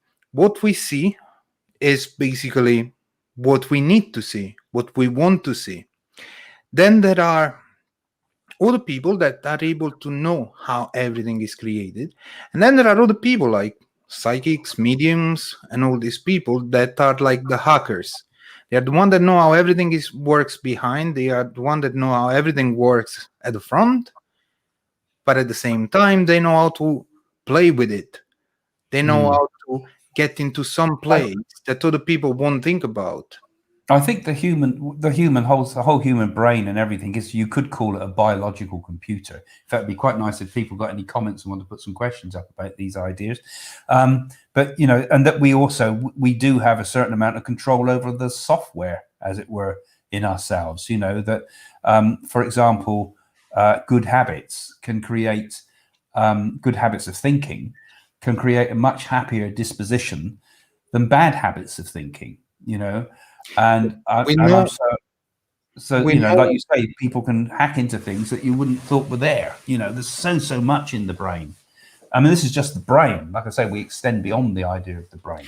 that's the thing. Hackers, like psychics, they are going above the brain. They're going over it. They're going over the logical limitations. Yeah. It's Back to the connection, the story I was telling you about London and New York. Celia says, would it not be like a phone call but without the phone? For example, the person in New York would have to focus on you. Not always, because like with my mom, she's in Naples, I'm in Southampton, we are over 2,000 miles away, and I'm thinking about her and she phones me. There might be like the focus on the person or the subject, but on the other side, you're not really focusing. It's just you have that. I think thoughts automatically connect. They find their way to where they're meant to go. If you were to think about what the telepathic energy out there would be, there'd be all these millions of people all around just in our own neighborhood here who are all sending out thoughts, and there must be a huge jumble of thoughts. And yet, if like when you connect with your mum, or I connect with somebody on and you get or if I do a phone reading, for example, I mean, I'm instantly connected with that person, and somehow my thoughts find that person. The voice helps to make the connection, but also you just seem to connect. And next thing you know, you're connecting and telling that person all sorts of things about their life, and you've kind of connected. And it's the same with the spirit world, isn't it? When you connect with the spirit world, it's like of all the millions of people that pass into the spirit, you are able, for some reason, to be able to connect directly. And it's like we have a thought. When the need is great, it comes through. Yeah, the need's there, makes it even stronger. But it's like the thought has its own intelligence, and it could be the thought itself, when it's sent flying off like an arrow into space, has a sort of a homing device, perhaps, so that we can connect with where it's meant to go. So in answer to the question, you don't necessarily, for what's the name of the person? Lita's saying there. Thanks, Lita, for the comment. You're right. You don't necessarily have to be focused. I've got to send a thought to my mum, or I've got to send a thought to so and so. It would just happen. Yeah. I think. Now the message from Lita is a different one. She's asking if you and Jane ever received two messages coming in at once. Maybe two people stepping forward, and it seems like one to you. Is it hard to differentiate? Not really. Well, not really, because if you have a contact from the spirit world and there's two people trying to get through, then one steps back, one comes forward, and you can identify them. It's not a problem for me. I've had it before, particularly like in the spiritualist church, when you're doing a demonstration, you've got the two grandmothers have come at the same time. That's right. And they're very similar and a bit hard to identify the difference. And then, so I'd sort of say, right, okay, you've got two grandmothers here. So-and-so, one's shorter than the other, right? And the shorter one loved horses. Yes. The taller one made her own homemade marmalade, right? The shorter one had all her teeth taken out. The taller one had all her teeth throughout her life, and that sort of thing. Little things, until you build up, and then you can distinguish them, and then you've got two connections.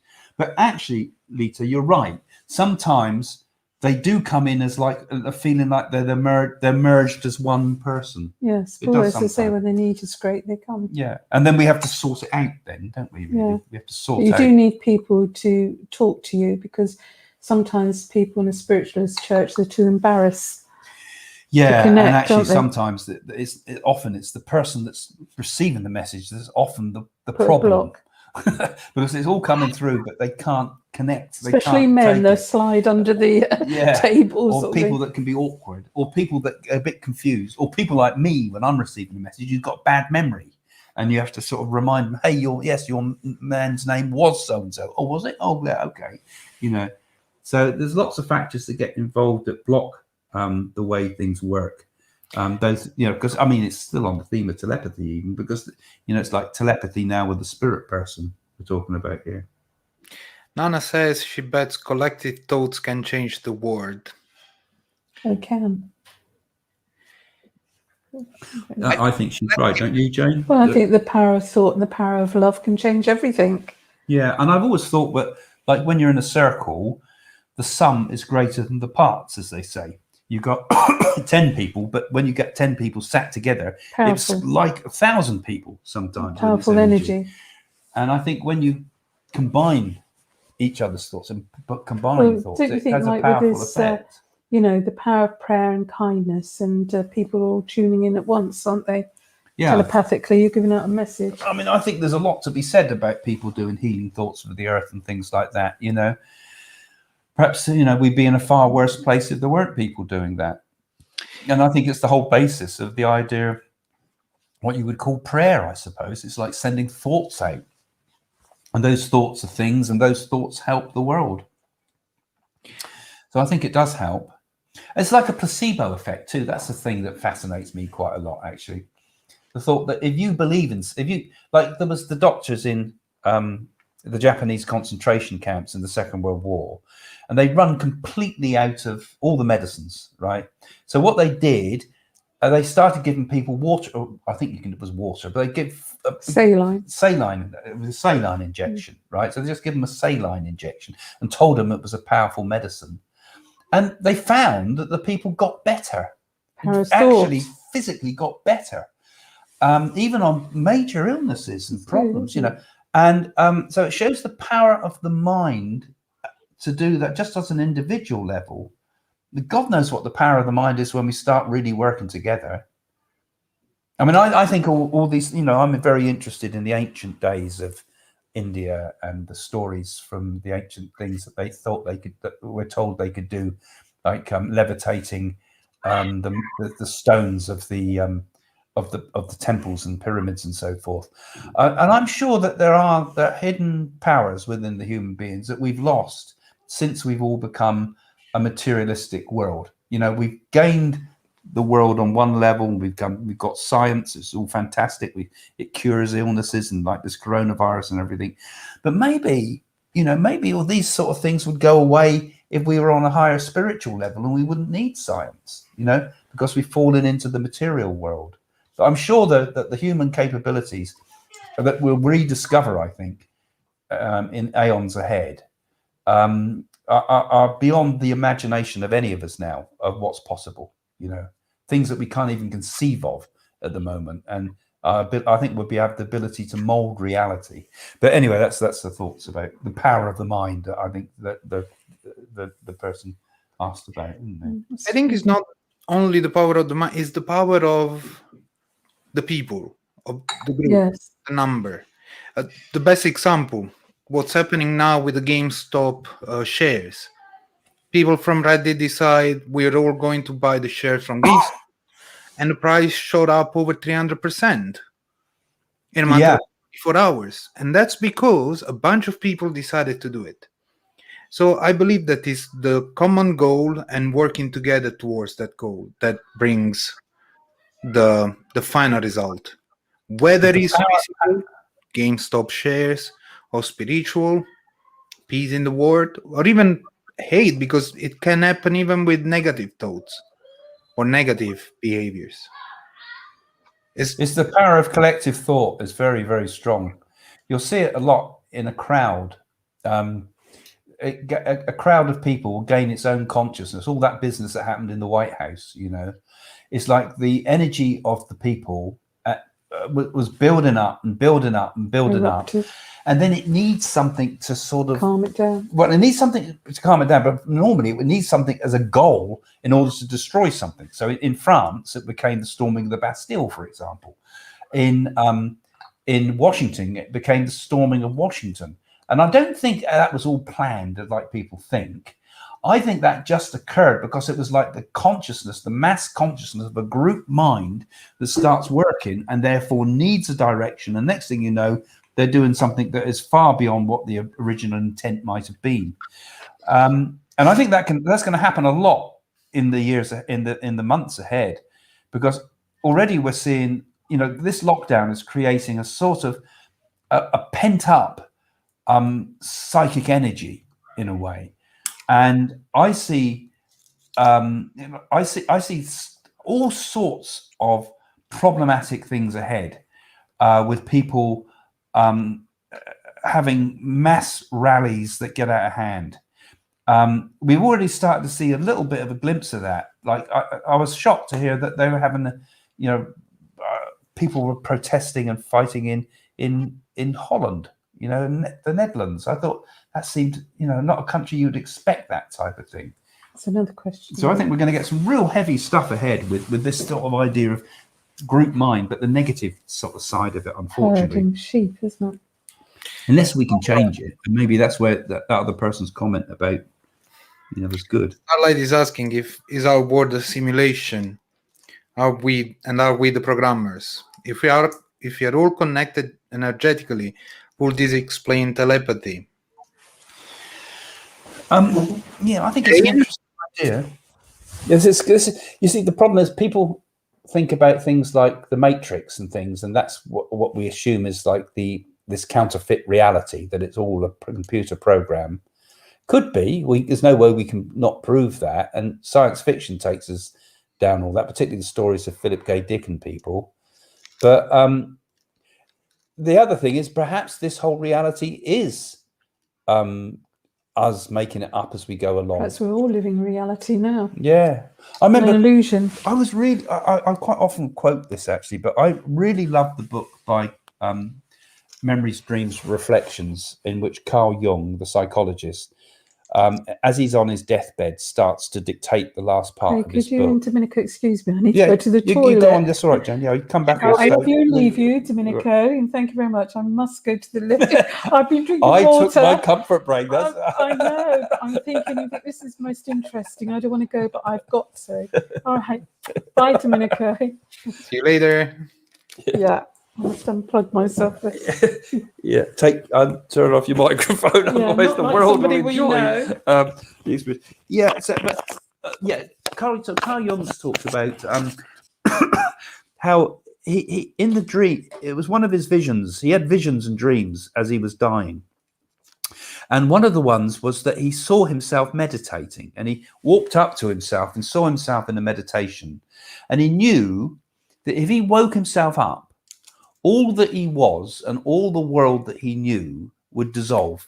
And he's put in there that something to the effect, is beautifully written too, about the idea that, that this would all just dissolve in moments if he woke himself up. And perhaps we're all like that. Perhaps we're all like beings that are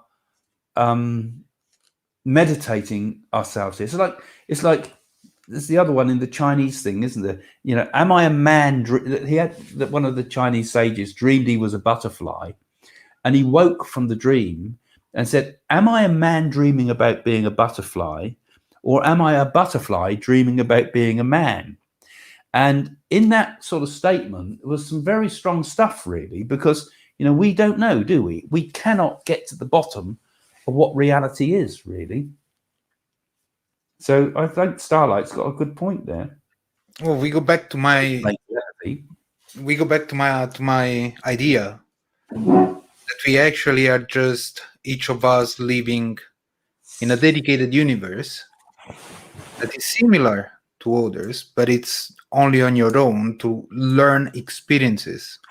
Meaning that, imagine that the main consciousness, the big consciousness, is like a tester. It needs to test every single possibility. To test every single possibility, the only possible way is to create all the possible users you can have and let them live the combination of every possible situations. So it's not a simulation, but it's like a spirit simulation, a soul simulation. Yeah, well, it's all,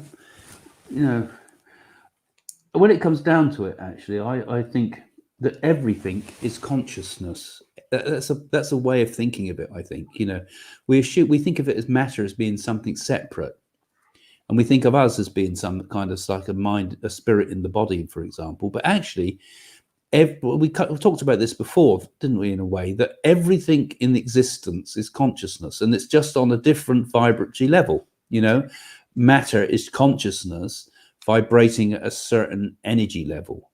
The atoms themselves are just consciousness. I mean, the quantum world, as we talked about before, perhaps that's close to pure consciousness, a higher vibration level, and that we exist as we also personally are a vibration of consciousness, and our consciousness can vibrate at different levels.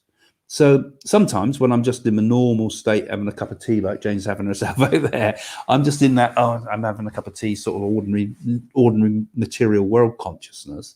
And then other times, like some of the other people that have spoke to us today and put the messages up talking about meditation and things, we raise our level of consciousness, and so the vibration rate changes.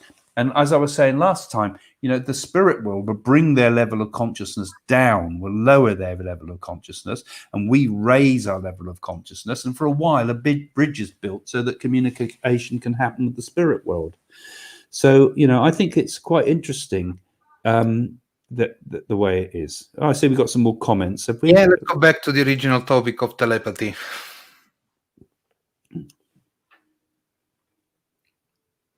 So Nana here says telepathy when you have remote viewing abilities.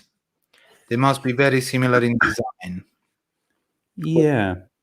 Well, actually, Nana's got quite a point there, because Ryan, who defined so many of these things. I mean, telepathy as a word was coined by Myers, who was part of the Society of Psychical Research.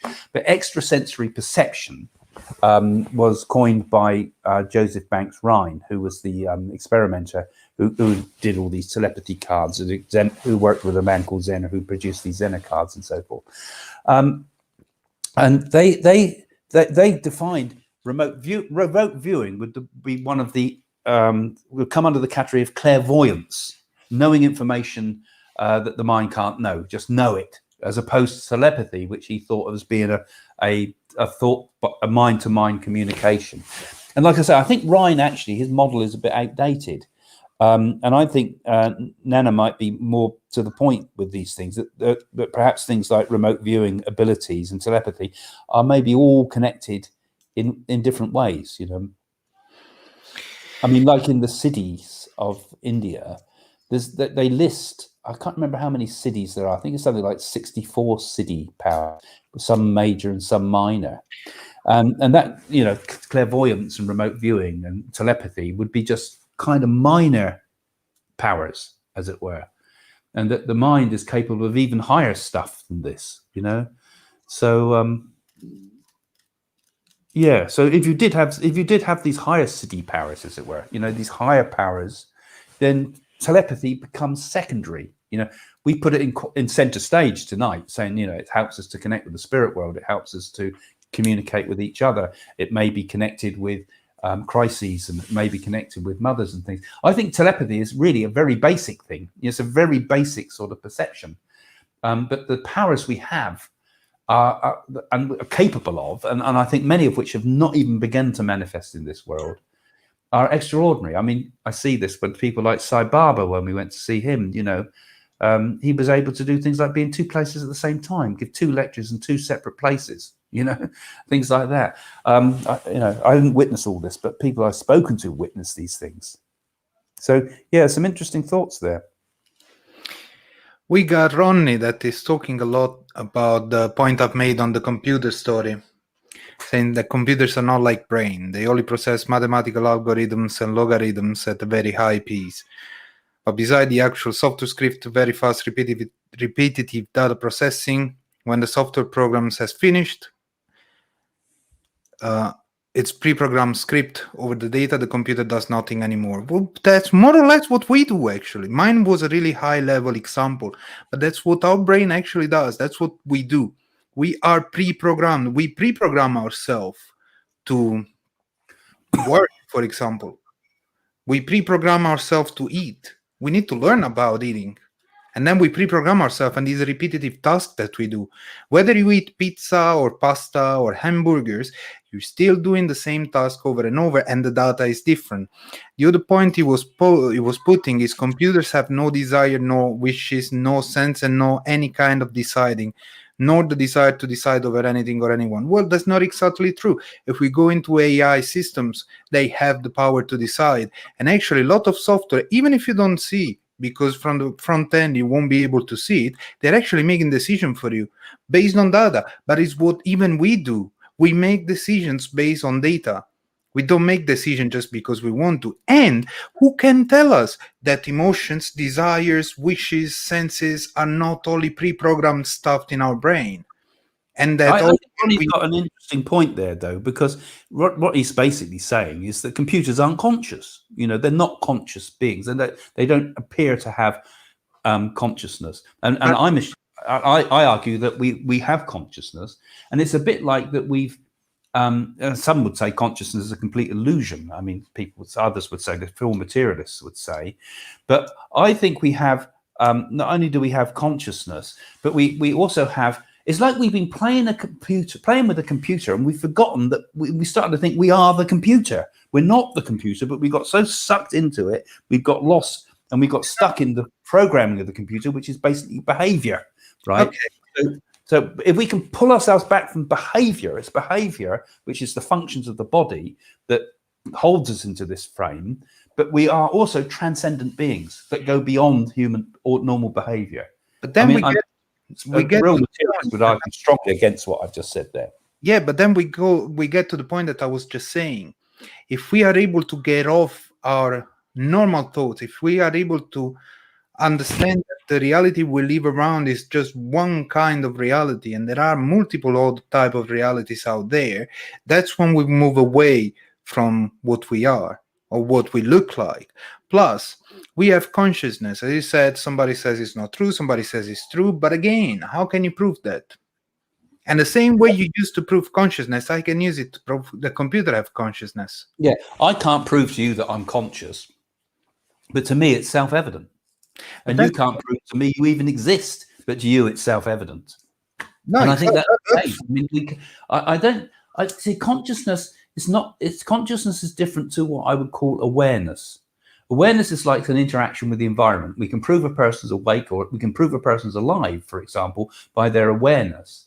But there's something more, which I call consciousness, which is kind of more than awareness. It's tied in with awareness, but it's also tied in with this sense of being. Awareness is one thing, but there's also this other thing that comes with it, which is being. I mean, I have a sense of being. I'm not just aware of being. I know I am. That is my sense of being. I know that. And that's self-evident. And I am conscious. And I know that's the case. It's self-evident. And my consciousness can change. Like I can go to sleep and my consciousness is not there, but my sense of being is still there. So, like I say, it's not about just being able to, how do we measure those things? How can you measure the fact that a person is being? Can we measure being? I know these things get quite twisted, and I don't know if we can ever get to the bottom of these things, because these things are kind of beyond rationality and are more like a sense of just knowing these things, But then again, don't know if anybody got any other comments. Please put them in. Yeah, I'll give you the comment. I just want to put the last point, that is, how can you prove that this consciousness, this feeling of being, is not pre-programmed in your brain? You can't. But you can prove it when you're dead. Because if your sense of being and your sense of consciousness persists, you'll be able to say to yourself, if you can still think in those ways, you can say, that body was just the housing of my spirit, and I took it off like an overcoat, and here I am in the spirit. And I think that mediumship, and one of the core things of mediumship, does kind of prove that consciousness and sense of personality and sense of being, as it were, can exist after death. And that's why I think what we do as mediums is more, or should be more, than just giving comfort to the bereaved, but also should awaken us to the whole concept of, my God, if we can prove, life continues after death, that there's huge questions for what we should be doing with our life. And this is why science is so anti these things, if we can prove that telepathy can exist, if we can prove that genuinely prove that telepathy exists, like people like Rupert Sheldrake are doing, it undermines it doesn't undermine really, but the materialistic scientists would think it would undermine the whole basis of physics and everything that they understand about the universe. Their whole model of the universe would be smashed to pieces. So from their point of view, these things are extraordinary, and they do everything in their power to disprove it, which is fair enough, because they have to prove the model of it, they have to prove it but it can't be proved using the normal material science. That's the problem.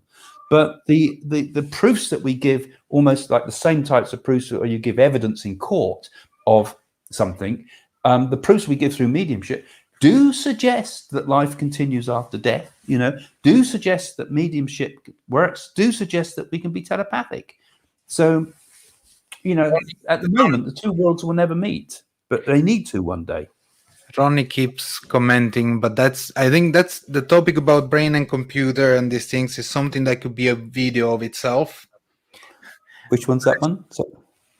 No, Ronnie keeps commenting with examples why we are not programmed, why we're not a computer, and we cannot be compared to a computer.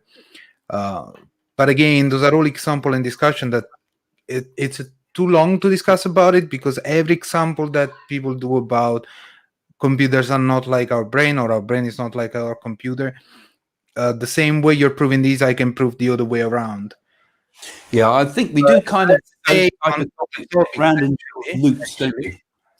Yeah. He's talking about how can you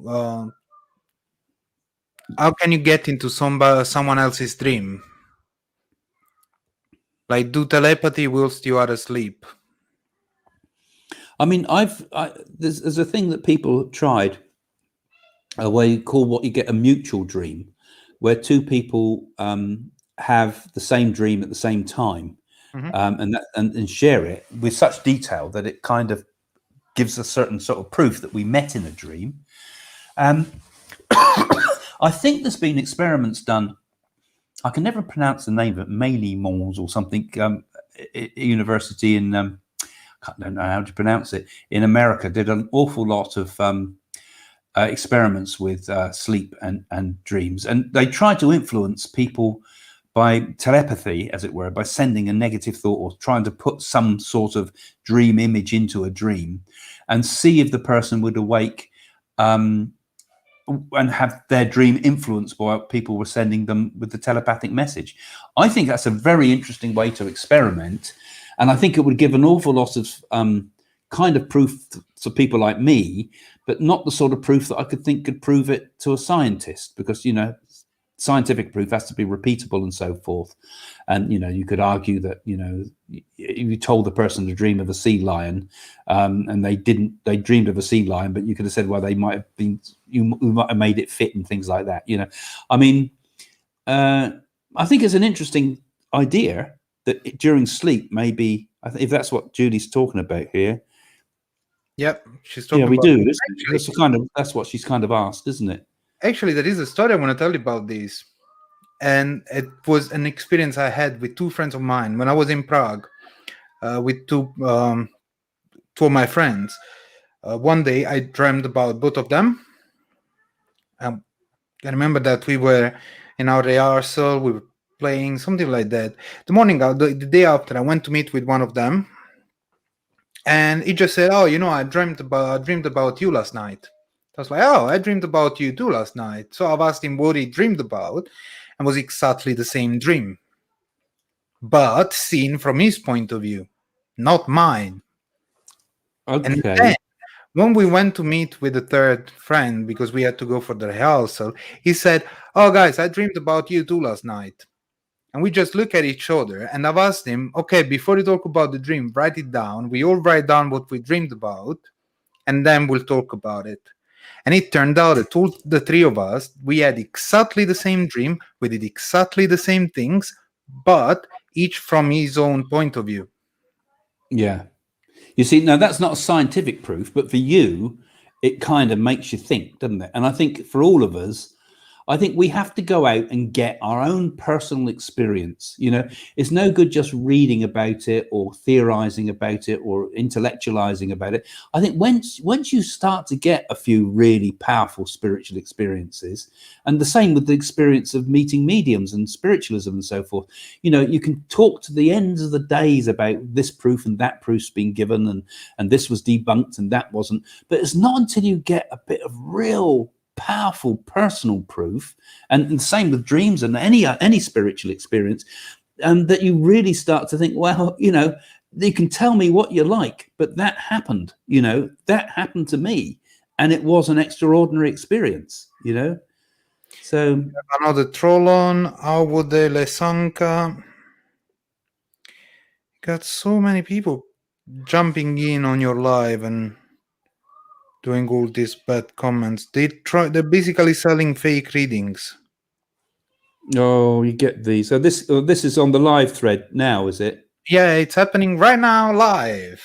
Okay, so anybody gets people like that, remember they are total scumbags. Psychics don't need to go out and try to you don't go and grab people with a net telling come and have a psychic reading with me. I mean, don't buy used cars off them either. You know? I mean, they're terrible. If they're not good enough for people to come to them, why do they have to go and jump in and try to hoodwink people? It's such a dangerous thing at the moment, actually, you know. It's actually off topic, but it's so dangerous out there with so many of these people now claiming to be psychics, really. We are off topic, but the problem with these people is that they will catch the attention of some like fragile person. They won't be able to do a proper reading. They will tell them lies, and then they will put them in a condition in which they will start. I mean, we had one fake psychic. Well, one girl that Jane helped, actually, was a story, and this girl was told that if she wanted her boyfriend to come back, she had to burn these magic candles, right? But they were £2,000 each to burn these candles. It's all about money going up in flames. But if she didn't burn these candles, you know, he's not going to come back. You know, so she was burning these candles for him to come back to her. Absolutely, he didn't come back, and what a waste of money, because people take advantage. You see, so you've got to be discerning, and I think hopefully, you know, like you and me talking like here today, Domenico. I mean, you take a slightly more skeptical view on some things sometimes, and it's important that we think things through, isn't it? You know, we have to think about these things, but not just take it all on face value, and just because someone says they're a psychic doesn't mean they are. In most cases, they're not, you know? Yeah. Yeah. I mean, anyway, let's go back to the topic. Yeah. We say every time you see some of these guys offering free readings in the comment section, just block them, ignore them. They're just scammers. Yeah. So we'll have to sort of conclude soon because we finish at 9. But we got at least another couple of questions. Okay, let's take a couple of interesting questions. Do our loved one in spirit communicate with us to resolve our problems and to keep us safe? Interesting. I think so. I mean, often when our loved ones from the spirit world communicate, a medium's job is first of all to give proof and evidence of survival. So the first part of a reading, in a full, pure mediumistic reading, is more about just giving proof of survival, and then give a message at the end, usually, you know. So, and that message from the spirit usually is it's always something to help the person, to help them forward, you know. The problem is most people want all message, so they jump in, oh yes, that's my granddad, now tell me this, tell me that, and you end up as a psychic reading. But the spirit world will always try to help you, and I think spirit communication is usually to help a person to move forward in life, you know, not just overcome the grief of death, but also to help. So yes, they can, and I don't see why they couldn't help you in a dream as well, as long as it's a pure communication and not your own unconscious mind. Well, in Naples we have this theory that your grandparents, grandmother or grandfather, after they die, they will come into your dream and give you the numbers to play on the lotto. That'd be a good idea. I remember I was like, it alter a person's destiny like that, though. I was at home with my mom and my sister. The lotto numbers were coming up, and my sister started to read them, and she was like, "Oh, I dreamed about Nonna last night, and she gave me those numbers." Oh, right. Yeah. My mom looked at her like, Why didn't you tell me? Yeah, been quite nice to have acted upon that. We got Deb that actually has a nice point. People often think that psychic is the answer. Forget they always have free will to make a better outcome for selves. Yeah, that's it. You shouldn't be going to a psychic just to be told what to do. You should go to a psychic and maybe get some advice, get some idea of what you think the map is ahead. But then you have to make the final decisions. That's why I say often, it's making predictions for people is not the right thing always. It's not always the prediction that's important, because, people don't want to know the future.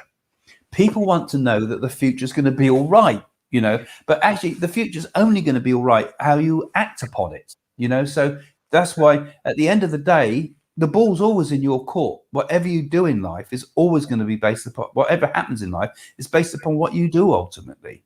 So hopefully, you get better wisdom by seeing the bigger picture, but you've still got to live that life, and it's your karma too that you've got to work out. So psychics aren't there just to magic things away with a magic wand. That's not what they should be about. Chris says many go to psychics for confirmation. Yeah, I think that's a good idea, actually, Chris. That's probably a better way to get, you already thought what you want to do. If you get the confirmation or you get the opposite and it makes you rethink again, then that's good too. But ultimately, you should make a decision based upon what you know that you should do, not what any psychic or astrology has told you should do. I mean, I've mentioned this before, but Yogananda used to tell his people to do things when the stars were in their worst possible positions, because he wanted to break that thought that you always could only do things if the stars said to do it at a certain time. But the power of the human will is greater than any form of destiny, ultimately. I'd say to see the psychic like your best friend, even if you don't know the psychic. That psychic might know something more about you, or something that surrounds you. So a best friend never gives you the answer. A best friend gives you a possible solution. It gives you suggestions. They don't tell you what to do. They just give you advice, don't they? And then you've got to go away and make your decision based on that advice, good or bad. And then the advice is not always right. And a lot of people that are psychic out there are just not psychics, then that's the danger. Like the people that have been trying to sort of jump in on the thread here tonight, trying to pitching for business. Awful, appalling. But it's like every profession has their good and bad, don't they? And every profession, even doctors, you get the doctors that are mass murderers and nurses that give killing injections and so forth. You'll always get the bad eggs amongst every profession, no matter what. But the problem is, there's too many doing it nowadays, in my opinion, to make it, it makes it a bit more dodgy out there. So always discern, think before you see a psychic and who you see, and just because a person says they're psychic don't mean they necessarily are. Yeah, usually the best way is to go, as Chris said, with things you already know and see how the psychic reacts to them without telling them. See if they tell you. If they don't, there might be some problem. Maybe you didn't open. But as you said before, if you arrive too much as a skeptic in front of psychic, you're not opening yourself, and you create a wall. Yeah, like as Chris there saying again, a true medium doesn't just tell you what you want to hear. You have to feel the connection. It's very true. You don't want to just go to hear what, a lot of people do. They almost try and they come to you for a reading sometimes, and they're almost trying to force you to tell you that that's what they want to hear. And they can sometimes manipulate the medium because they're bombarding them with this telepathic, he loves me, doesn't he? He really does love me. No, he doesn't. So that you've got to be a bit cautious. Always when people just telling you what you want to hear, they should give you good advice, I mean, Kim's there saying, how do you know a true medium? I think that's very hard to find that, actually. You have to judge them on their evidence, their proof. Can they give proof? Can they give evidence? Not just anybody can tell you what the future's going to be. They could just make it up, couldn't they? But if they first told you things about your life they couldn't possibly know, then you know you've probably got the real deal, you know, but not just someone that just instantly goes off telling you a lot of any old thing, you know. Yeah. Nana is asking, can psychics see two eventful outcomes? Ask this because of free will, but then free will is only two outcomes, is infinite outcomes. They see the map, but your choices will decide what path you're going to take. You know, it's not going to just all be hunky-dory in everybody's life. It's not. You've got to make decisions based upon sometimes difficult choices, you know, and you can't sort of go and see a psychic and then sort of that all your responsibility's gone because you're going to do what the psychic says. You're probably going to end up in some worse difficulty.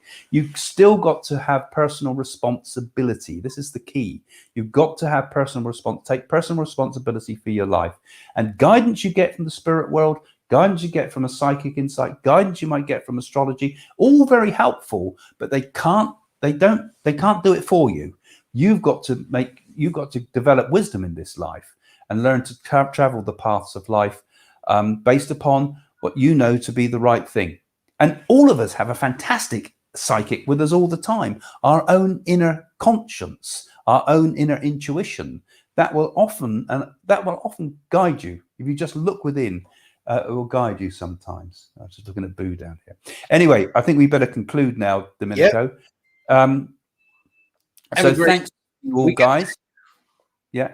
I hope you like the second stage of the talks too. You know, this is just like us talking after the show, but sometimes it brings up some interesting ideas. And I hope you liked it. Yeah, I think we need to do more of these telepathy exercises. Yes, I think telepathy. We could almost have a little regular spot each week, couldn't we? Or once a month, like Jane said. Yeah, people like like that. Fun to do. Maybe a little psychic test each week. Yeah. To conclude something, yeah. At the end of the month, yeah. And who passed the exercise with a certificate.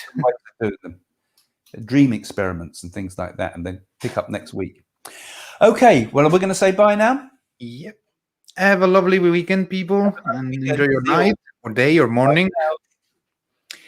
Good night. Ciao.